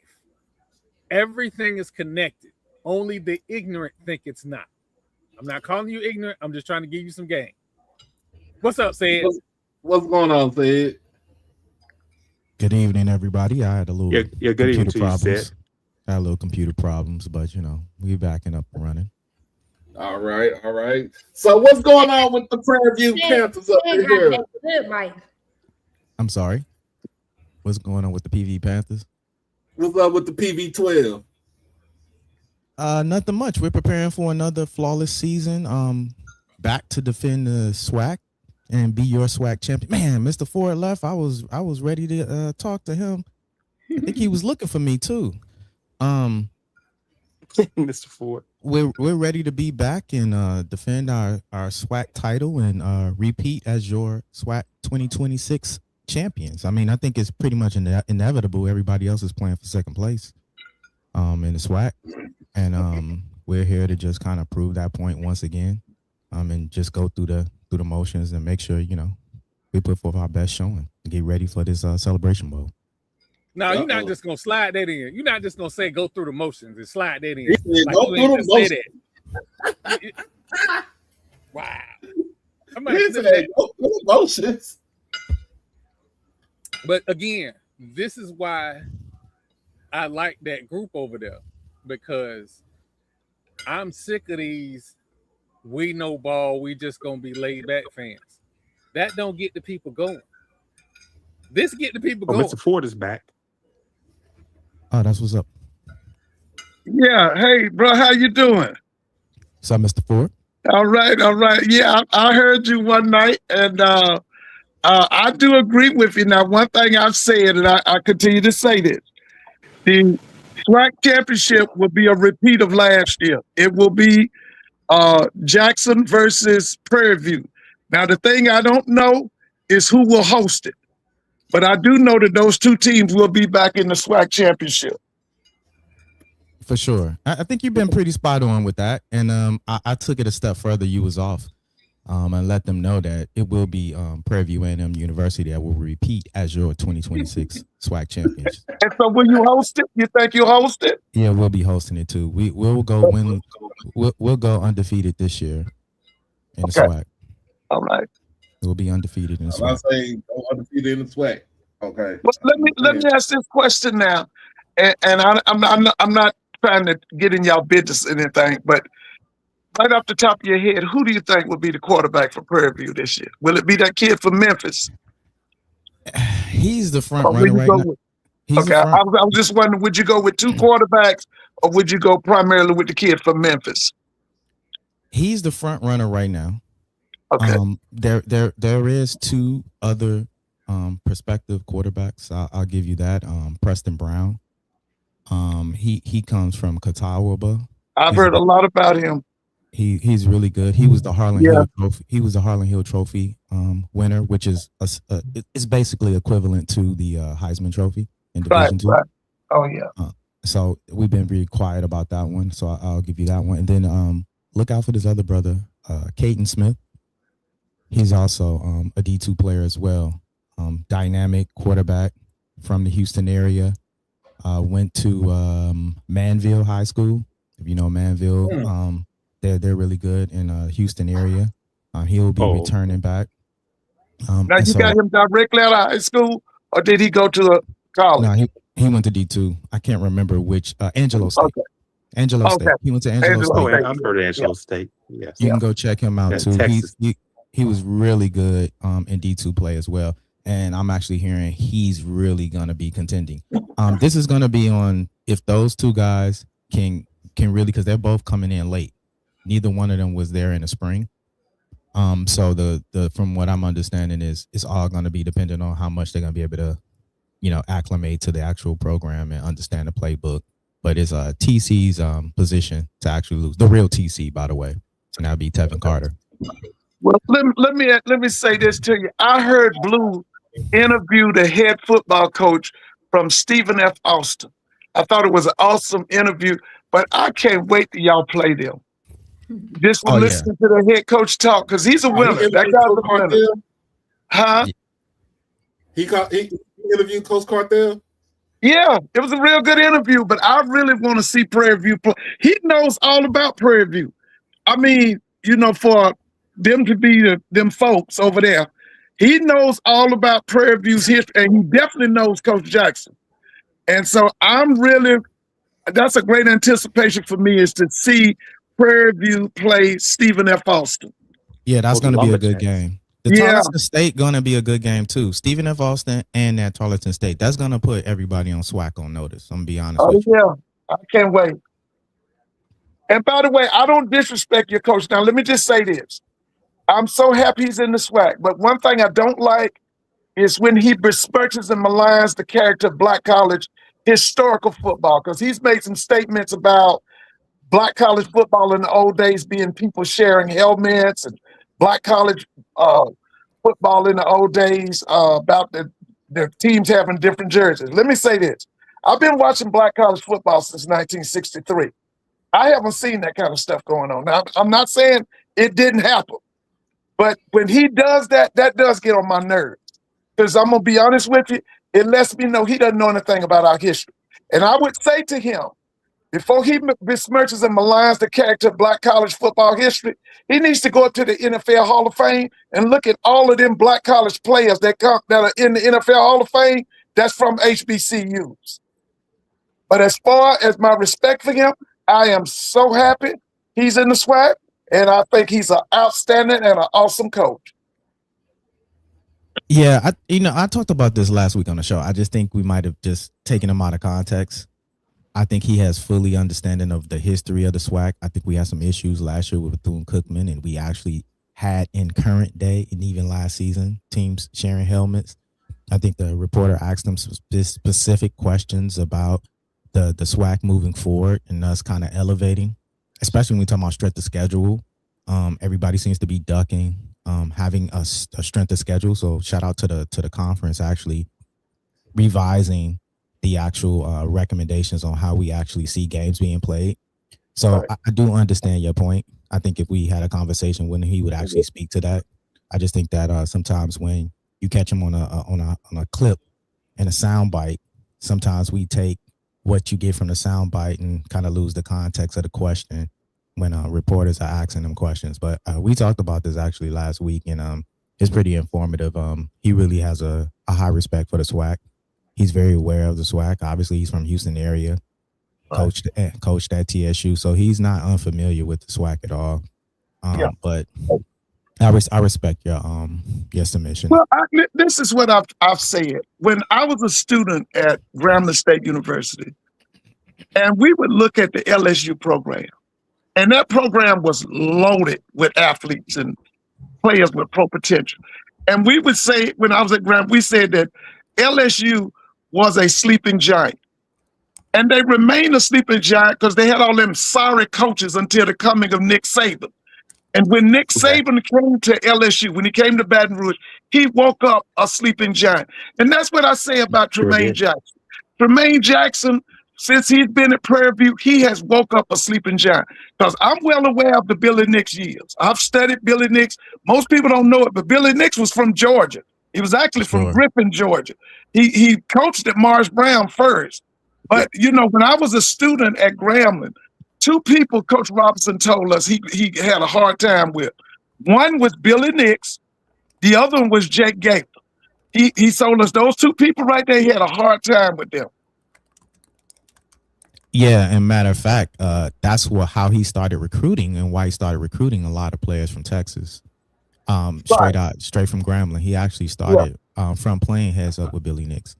But a lot of people don't know that history. Shout out to you. Located Shout out to you, Doc. I was going to say Dr. Ford. Mr. Ford, shout out to you because a lot of people don't understand PV has 12 SWAC championships and six national championships. Yeah. Now, it's one thing I will I think Troy trying to get in there. I don't know it's one thing I need the people at Prairie View to do. Y'all got to get off y'all ass about this Otis Taylor thing. Otis Taylor is one of the greatest wide receivers to ever play in the NFL.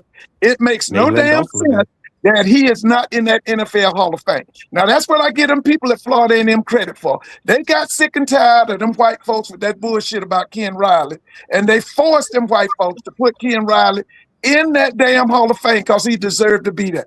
I'm saying that Prairie View has got to get off their ass, and they got to go let Roger Goodell know another day can't pass without Otis Taylor being in that Hall of Fame. When you look at the wide receivers in the NFL Hall of Fame, none of them have the statistics of Otis Taylor. Otis Taylor is one of the greatest to ever play the game. And so it's time for them people at Prairie View to put the pressure on Goodell's ass, and Otis Taylor got to go in that NFL. That's why I say kudos to FAMU. They got sick of that shit about Ken Riley. And didn't they put Ken Riley in there? Yes, they did. Why? Because of the pressure from Florida A&M. And Prairie View can do the same thing. Yeah, because he made Lynn Dawson look good. I know we need to do the same thing. Need to do the same thing too. Jackson State got to get Jimmy Smith. You got to get Harold Jackson in there. You got to get Jimmy Smith in there. You got a number of players you got to get in there because it don't make no sense. Mm-hmm.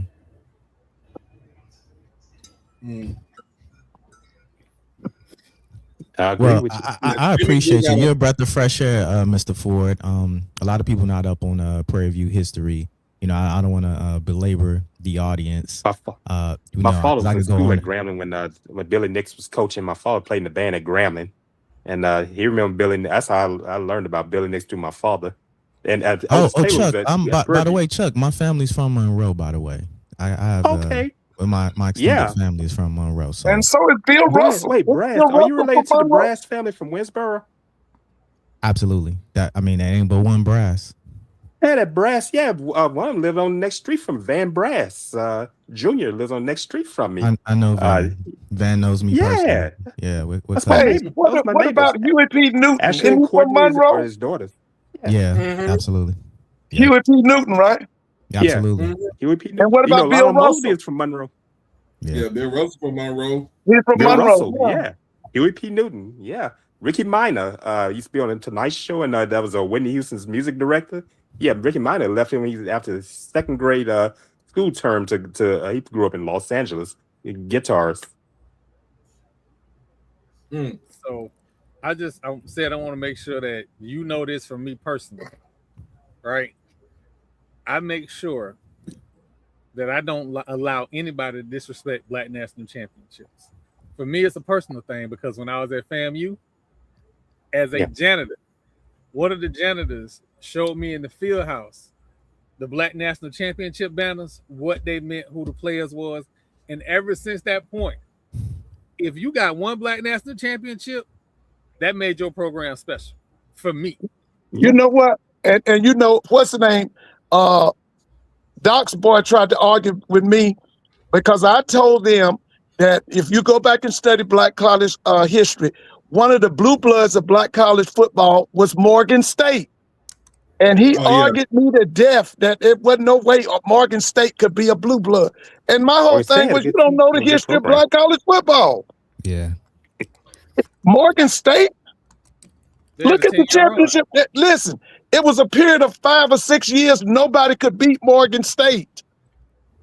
Yeah, they went undefeated for about 5 years. Morgan was the whole problem. Yeah, Morgan was a powerhouse for that time. With the Bears out of Baltimore. So it's interesting that you bring that up, Mr. Ford, because I think this was 2022 or 23. Is it the Birmingham? What was the name of that outlet? I think it was Birmingham Times. Did they do the Black College Championships? No, but they put out an article about the top 10 football dynasties. Yeah. In Black college football history, and Morgan State was one of them. Yeah. But I think they said that their dynasty was in the 30s, but still, like, I think when we know our history, when we understand the facts, and we're not just speaking off of emotion, which is one thing as a communications person, like, please don't come to me talking about I feel this and I think this. Baby, talk to me in facts. Right. Listen, right after Dr. King was murdered, Grambling State and Morgan State met at Yankee Stadium in the fall of 1968. Okay, James Shack 35 of those players in that game went to the NFL. To the NFL. 35. Yeah.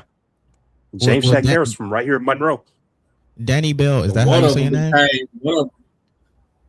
One of them became a William writer in the sports. William Roden was one of them. Yeah, Roden played for, and what's the name? Albert Chester. I mean, what's the name? Albert Chester was in that game. Raymond Chester. Raymond Chester. That's right. Raymond Chester. Albert Chester played at FAMU. Yeah. But I also think that we also don't know enough about like the coaching history. Raymond Chester. Yeah, with the Ravens. Like when you talk about Morgan State, you talk about dynasties, you talk about football history and all of that. Like, we're not hearing about the coaches enough. Like, what is his name? Eddie. He coached Morgan State for 30 years. Eddie Hurt. Yeah. Eddie Hurt. Yeah. But so people and now like that history is lost on us because that storytelling aspect of our history is not there. Like, we're literally not sharing that piece of our history. And so now people get on these shows and they writing articles talking about the greatest team of all time is such and such. And it's like, bruh, like, what? Where are you from? Because they're probably from Jackson. They probably from Jackson. I'm glad this ain't my show. No. Hey, Brad. I know a couple of people from Jackson. When you talk about Black college football, I mean, you gotta be real with it. You got to be forthcoming with it, man. And when you talk about it, like people always, we could joke around with about Tuskegee, but hey, Tuskegee they one of only them. school. They the only school that has over 700 wins in Right. college football. Yeah. And Yeah. and like me and Mr. Ford, we talked about this. It was some years ago. That even though yes, it was in the 30s where they was dominant in the 30s and the 40s. Mm-hmm. There's no way you was gonna beat them boys. Not down there in Tuskegee. Right. Yeah, not with that team. That coach came from South Dakota. He had been a South Dakota officer in the. I'm trying to think his name was like Cleve Abbott. Yeah, he came from South Dakota. He had been an officer in World War I, and then he came to Tuskegee. He was dominant. Yeah, he was very dominant. He's out there. He's interred right there by Booker Washington, George Washington Carver, that cemetery on Tuskegee's camp. I've seen it. Yeah. See, now people have forgotten this, but prior to the 1960s, if a black person in the Deep South wanted to go to the Olympics, you had to make an appearance at the Tuskegee Relays. That was mandatory because that's what white people recognized was the Tuskegee Relays. Now, they no longer have the relays, but at one time, if you were from a black college in the Deep South, you had to go and participate in the Tuskegee Relays. So much of our history runs through Tuskegee. Yes, without a doubt. Yeah. Without a doubt. By the way, my father's band director, Conrad Hutchinson Jr. His parents worked at Tuskegee. That's why he was an alumnus of Tuskegee. He and William Wiley, they were classmates at Tuskegee. My father's band directors. Yeah, what we don't keep in mind is that the first school to have a marching band for the football games was Tuskegee. Yeah. They were the first one. Charles P. Adams is a graduate of Tuskegee, the Grambling founder.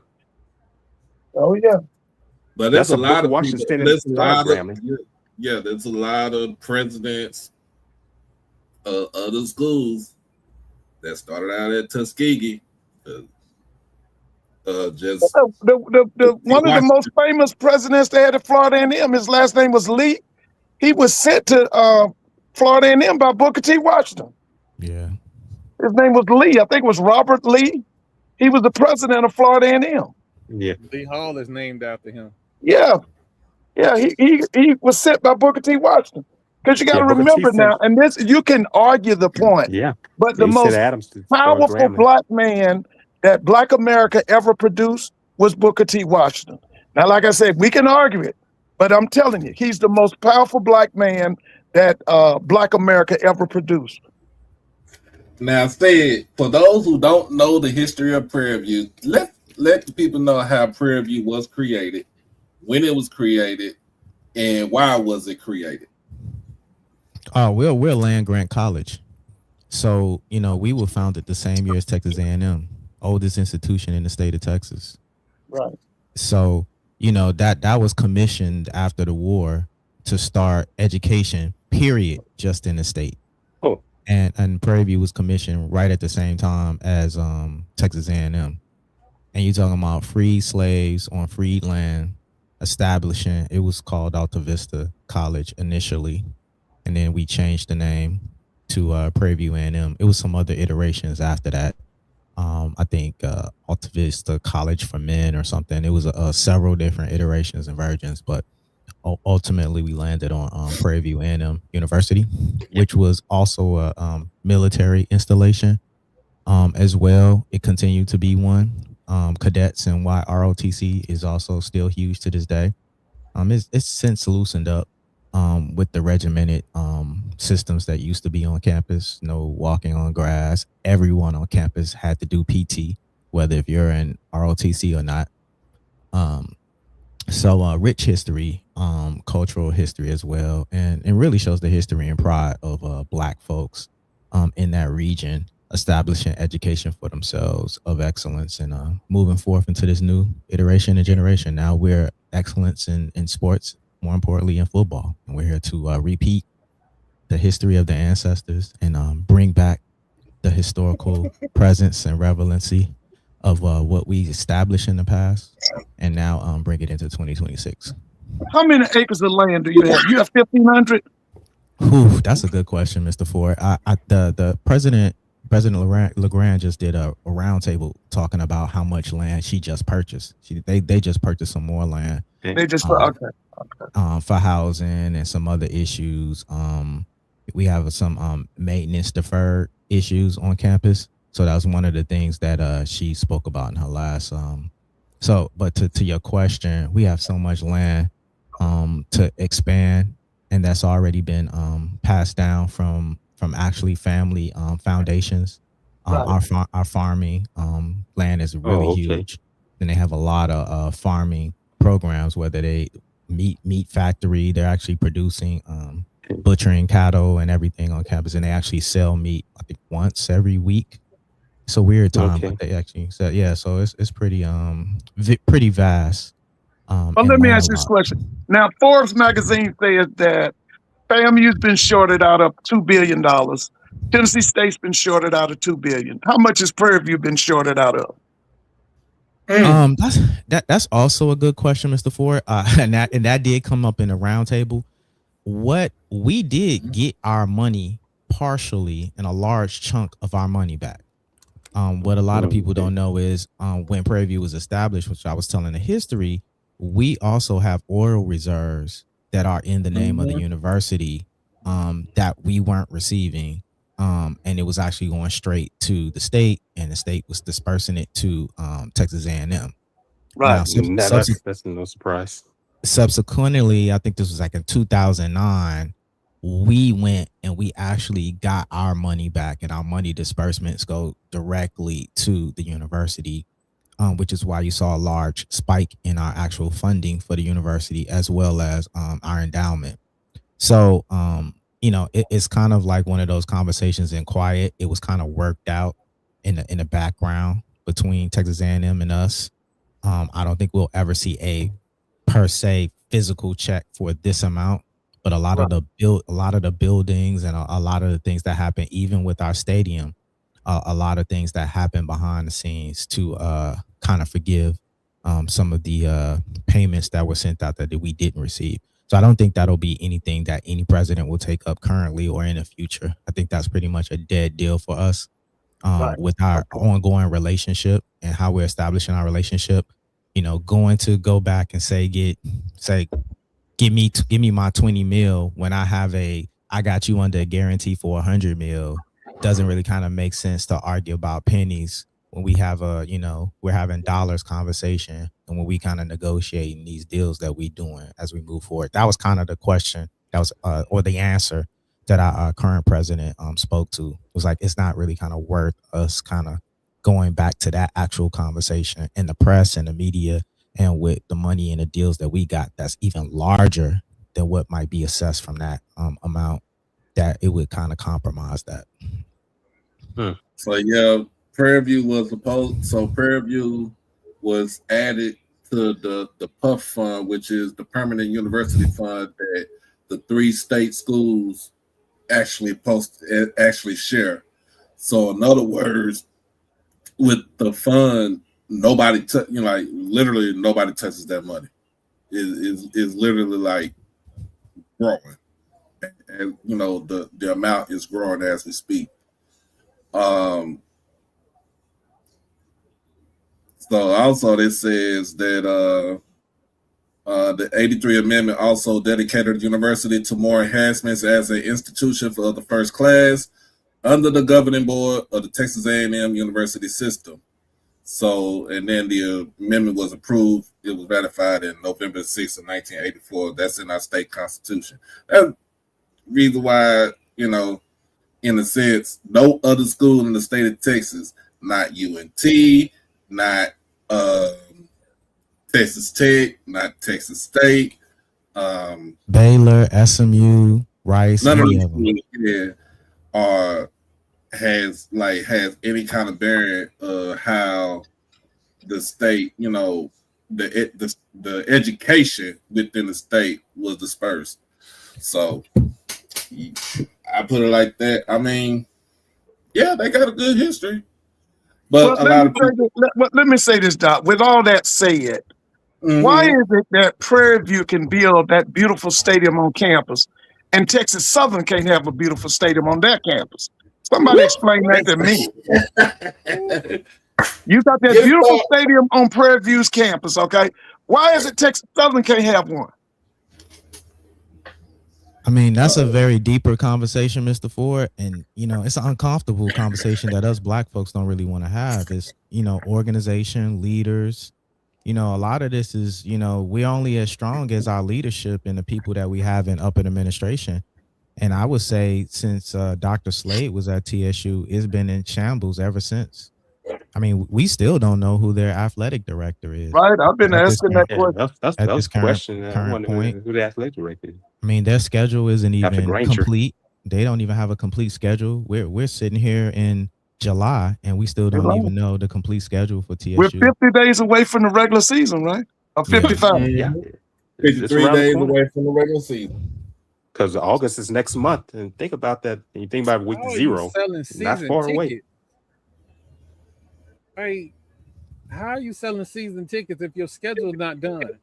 And then if you have all your home games set, then what about the people that want to go to the classics and the away games? Like, we can't be doing this. I'm serious. We can't. Yeah, but Texas Southern is not a poor school. They got money. They got students. They in the 4th largest city in America. Yeah, TSU is fighting the inevitable. They got to get into a system. They got to get into a college system. I think that's ego and pride. I get it. It feels good to say, hey, we're not in nobody's system. We're independent. But you're independent, that leaves you out there naked, and you can't really advance the program. And you see in some of these mid-tier schools have to get into systems. So it's no shame in that. I think that relationships matter, and when you kind of conglomerize as actual institutions, that actually strengthen you. Gramblin's in the University of Louisiana system. Yeah, so that's the real thing that's really struggling when it comes to Texas Southern, amongst a lot of things. Let me ask you this question. Isn't Texas I'm sorry. Go ahead on, sister. I'm sorry. Paula Jackson is still their interim, right? Correct. Yeah. I will say some of the issues that we have at our schools is you can have good leaders without having competent people surrounding them. And so that makes a leader look incompetent as well, right? And people have this idea that you could just go into a place and just fire everybody, get rid of everybody. But then what? What happens when you get rid of everybody? You still have to build. You still have to build a team. And when you're interim, I think sometimes we think that interim is like a trophy. Like, oh, you interim. Like you that's big time. And it's not. Like, interim means they've not made that full commitment to you.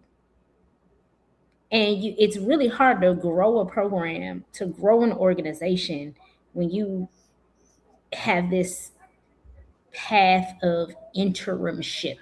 Like, I'm going to make you interim this and interim that. And I think that Paula Jackson she's great. She's actually a really good leader. But what are the people around her made of? These people that really understand their role, are they really committed to the well-being of their student athletes, or is it just a job? I would like to ask Sayed this question, and this is going to be my final question. Sayed, I would like for you to talk about the things that Texas Southern has to do in order to win a SWAC football championship. What are the things they got to do? Oh, that's an easy question. It's only one thing they can do. Be annexed as an institution by Prairie View A&M University. Wow. Beat Prairie View A&M University at Houston. That is the only way Texas Southern will win. I don't want to hear nobody else talk about how I act up online. No, for me. See, I am a fan of delivery. It is the very calm, smooth, very monotone delivery of absolute haymakers that make that whole comment beautiful.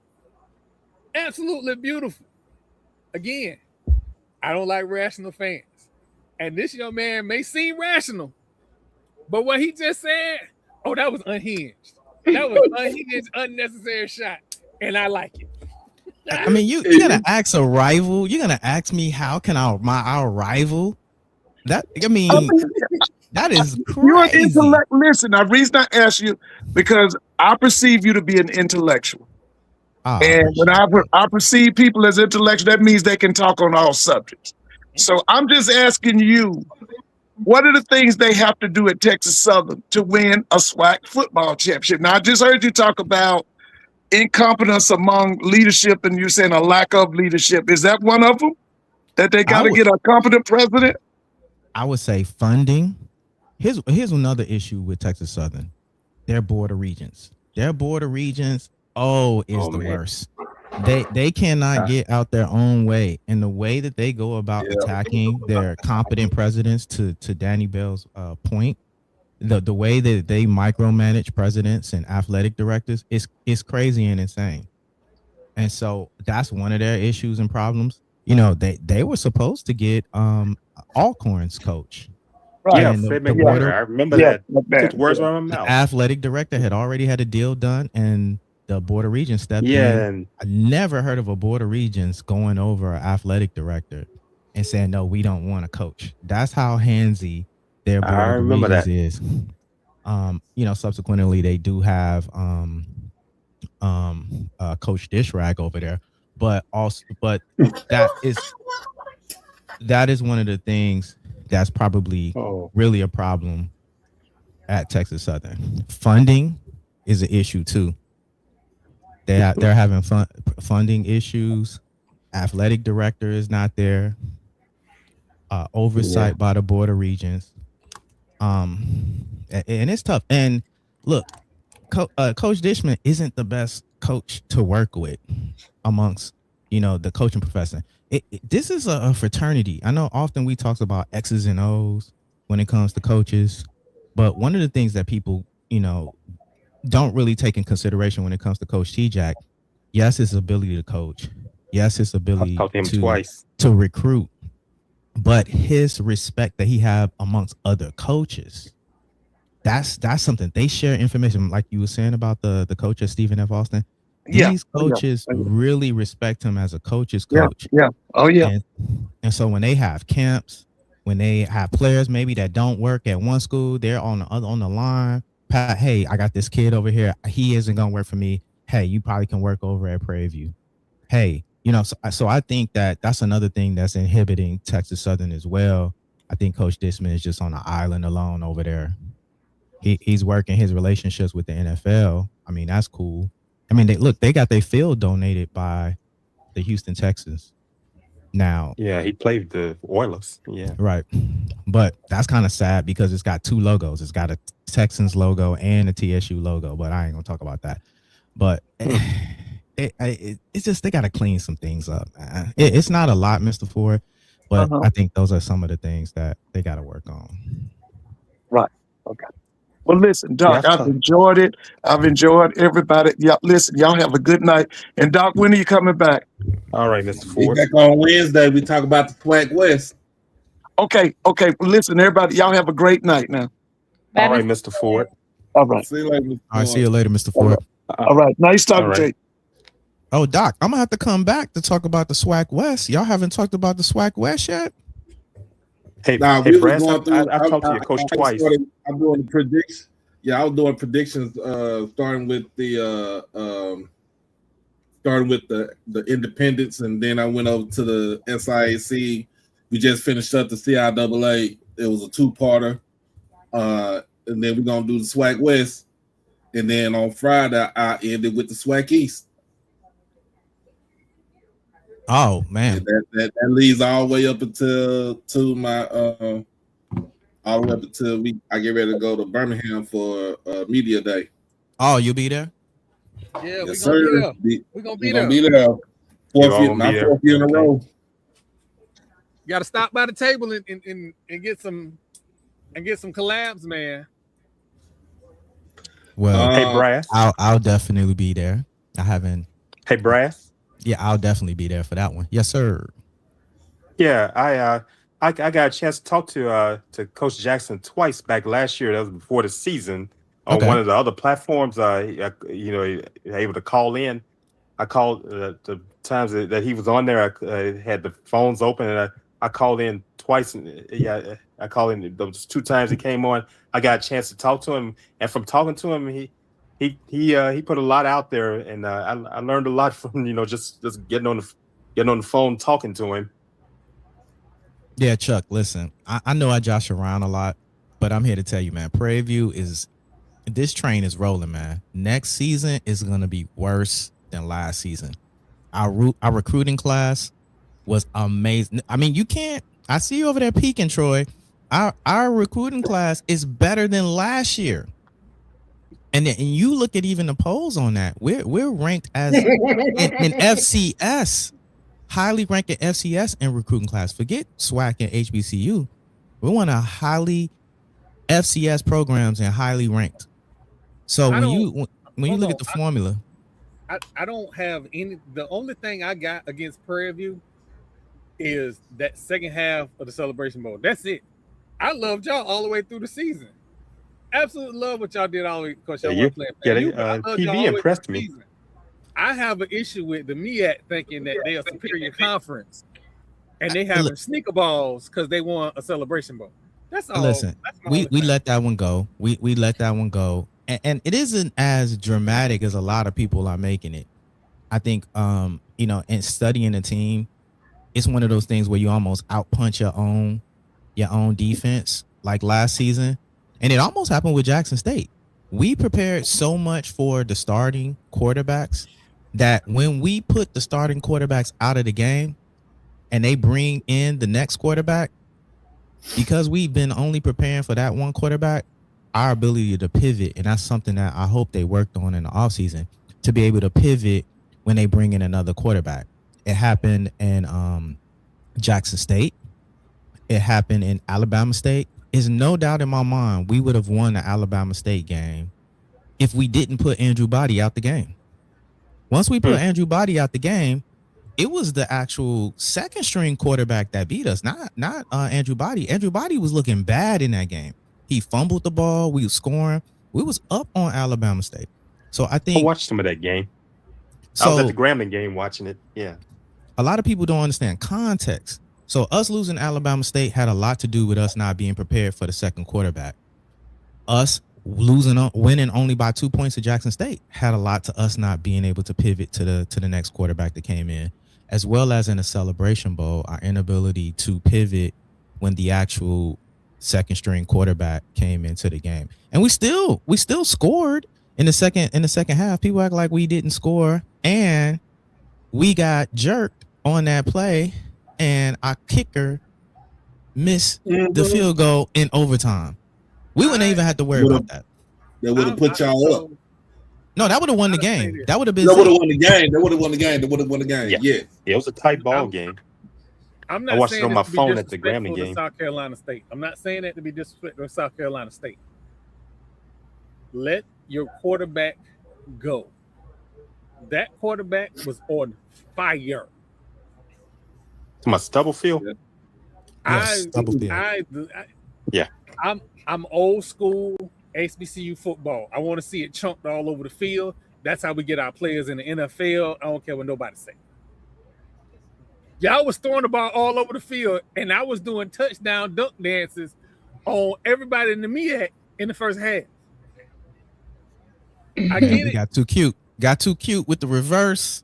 Yeah. And that was it. That was the snowball effect. So it is rare that you get a quarterback that hot. Leave him alone. It's like a major league pitcher throwing a shutout. Don't talk to him. Don't bother with him. Leave him alone. Let him go. That was my only problem with it. That was because it is one of those. This is one of those big what if games because you don't get that a lot in football. Like you can't be like, oh man, if this was one of them what if, like if they would have just let him keep throwing the ball, that was one of them what if games. And it was don't get me wrong, great game, but I'm a fan of type of football games that I'm just a fan of the type of football that I'm a fan of. I can't change that. It's going to be a lot of games like that, Troy. It's going to be a lot of separation, in my opinion, this year. And I can't wait till we play Jackson State. I hope we play Jackson State. I can't dream. I'm dreaming of that game. You dreaming of that game? Oh man, I'm dreaming of that game. The rematch, because I think it's gonna be a rematch. Like Mr. Ford said, we don't know where it's gonna be at. More likely, the road goes through Jackson, Mississippi. But if it's in Prairie View, I'll make that little 4-hour drive from Irving all the way to PV, gone to Waller County, and hit it. Yeah, either way, I'm not worried. We've been in Veterans Memorial. It's not a big deal. The crowd was silent. All you got to do is jump on Jackson State early, and they were quiet. They were dead quiet in the game. I'm not worried about having to play it in Jackson, and I'm definitely not worried about playing it in Prairie View. This is gonna be a cakewalk. And you're gonna see really how much separation. Man, I can't give away all the secrets, but man, our size. You ain't gotta give away nothing. That them statements, like you gotta. I need people to understand how live. Okay. Us on this show, this my particular network right here. We don't care. I have no filter over here whatsoever. We say what we don't. We say what we want to say. We say how we want to say it, and we say the way that we feel. If you feel like Prairie View the shit, just say Prairie View the shit. If I say Prairie View ain't gonna do 2 shits to Jackson State, that's what I'm gonna say. Like who do y'all got, Doc? Y'all don't even. I don't even know what talent y'all got. Y'all don't even have no talent. Plenty of talent, my brother. We got plenty of talent. My man TC over there, like a mad genius. Okay, like here's what I will say. Evil doctor. Here's what I will just say. Doing it real quiet like. Every season this is college football in general. It's just like NFL football. Every season is a brand new team. Yeah. Nothing is promised. And listen, I love everybody's bravado. Y'all seen my bravado, but brass taxes until we actually get we all making predictions based off of air. Because I've been through just about everybody's roster, and I'm here to tell you what them commitments say and what them rosters say is 2 different things. Hell, one team took their roster off the internet completely. So until we see them rosters for real, and we know how many big uglies you got, because everybody got skilled position players. I think every school in the SWAC, say maybe 3, got a proven signal caller or very good talent. So right now we doing a lot. I'm the main one doing a lot of talking. Who's you? You FAMU? Who's your team? Yes, I am a FAMU Rattler fan. Oh, okay. All right. So listen, y'all have at it this year. Have at it. I want everybody to have a good preseason. I want everybody to believe that they got the chance to go to the Celebration Bowl this year and win it. Have at it. Enjoy. And Chuck, what you a Grambling guy? You a Grambling guy? I did that. My folks went to Grambling. I didn't go to Grambling. My folks did. I didn't go to Grambling. I've attended games and who's your SWAC but team? I didn't go to Grambling. Do you have a SWAC team you're rooting for? Who's your SWAC team? I just go to the games, man. And like I said, my folks went to Grambling.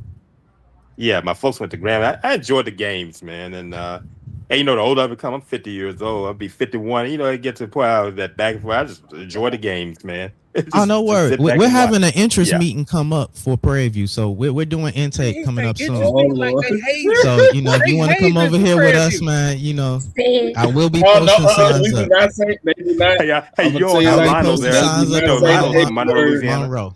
I'll be in Yeah, Monroe. he's from Monroe. Posting I signs remember. up. Yeah. I know his father. I remember him as a little boy. Man, I'm gonna say, Just wear a suit and bring your resume. Wear a suit and bring a resume. I'll be doing some interest meetings. I'm sorry. Go ahead. I'm just watching.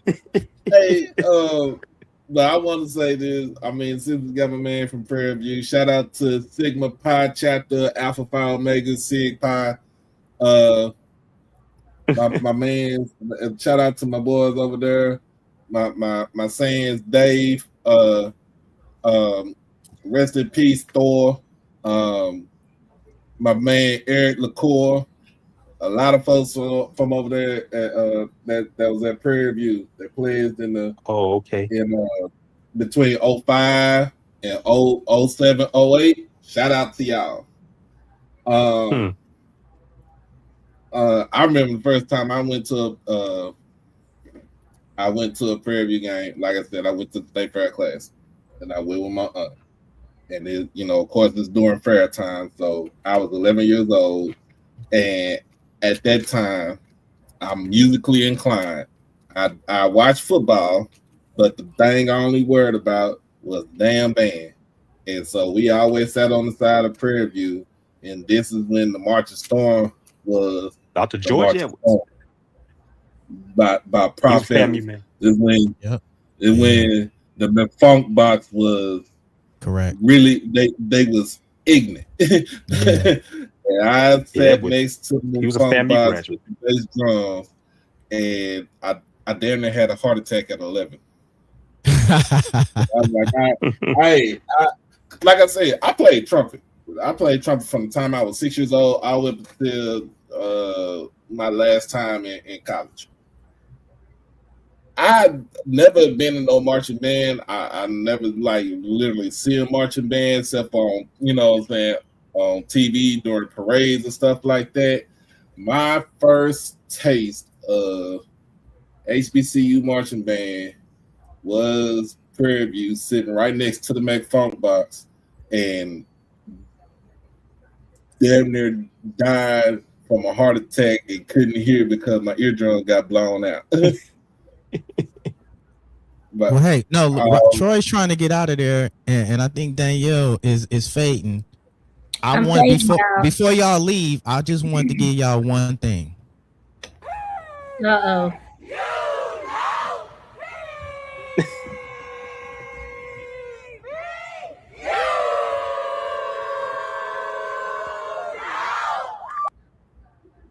I just want to make sure y'all had that in your system.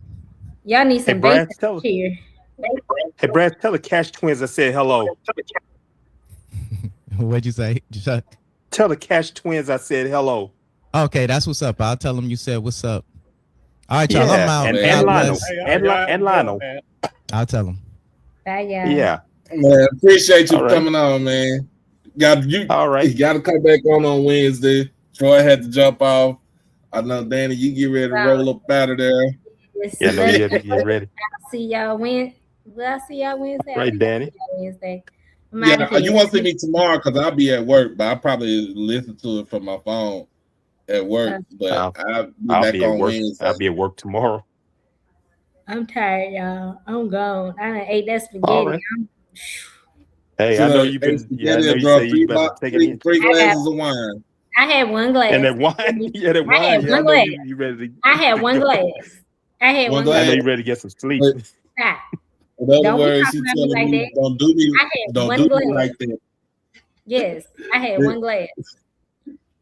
That's what you said. One don't glass. do me like that. That one glass can get you. And I ain't even filled the glass up, so I'm good. I'm just sleepy. Your girl been working. You just sleeping. Hey, all the work you do, you need that. Yeah, I work hard, baby. I literally got 3 jobs. What we talking about? Yeah, you have You your really business. do. Yeah, I know you work at the school at Suno, and you have your I work at business. Suno. I work for the HBCU Athletic Conference. I got my Yeah, juice you work for business. the conference. I got Yeah. my consulting business, and I drive Okay. for Uber and Lyft. Uber Lyft. Hey, I use Uber I'm and Lyft a tired. lot going to work and back. I use Uber and Lyft here in Monroe.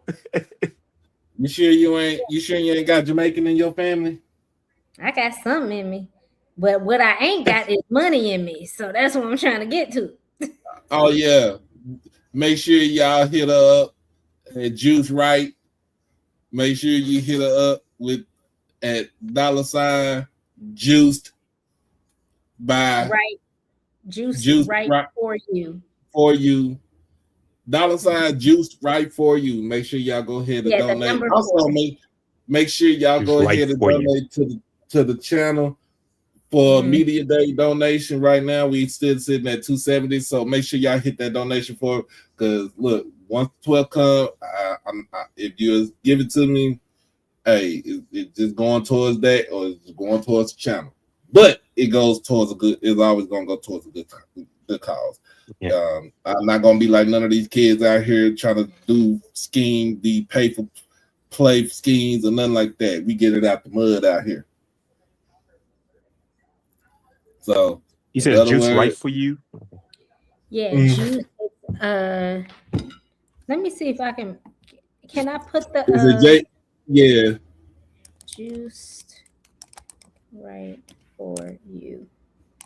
And basically, y'all, this is going Yeah, I mean to towards cut you off, Doc. my equipment and some other things. For those of you who don't know, our funding fell through. Okay. Thank you for that. So I see it. we've got some ground Juice to make up so that I right for you. can really Thank you. start Thank you for that. producing what needs to be produced right now. So my main thing right now is getting a new juicer, and then getting some of the other supplies that I need so that I can actually ship to people. So I'm down about $500 due to not having that investor come through, but we're gonna be okay. Yeah. All right. Juice right for you. Thanks for putting that up there. I'll be checking you out and see Thank what you. you have. All right. But that's Now, all. and that's all you got. Well, all I got is y'all tune in tomorrow for strike season over there at Fat Mouth Sports. Our resident SID is in the house as always. Oh yeah. Here on there Wednesday, Swag West said make sure you bring you and your crew over there. Over here, we talk about that. And again, hit the donation button, Cash App or PayPal. Cash App is HBCU Overdrive, and PayPal is David Smith 1925. So, again, it helps your brother out. It helps a brother out.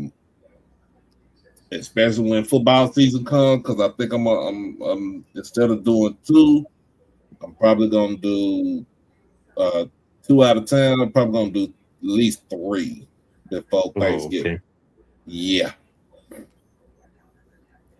Of course, one of them got to be homecoming, and then the other one, the third one has. I'm trying to put something in my brain to where I could go, or we can all meet up or something like that. Trying to come up with stuff. Oh, okay. But I appreciate everybody for joining us. So, in other words, y'all be blessed, y'all be safe, hug your loved ones, and love on your loved ones. All right, always crash out on your kids and beat them out the penitentiary. Bye, y'all. Good night. All right. All right. Y'all take care. All right. Appreciate you. Y'all have a nice night, everyone. All right. Bye, Chuck. Bye. Bye, Danny.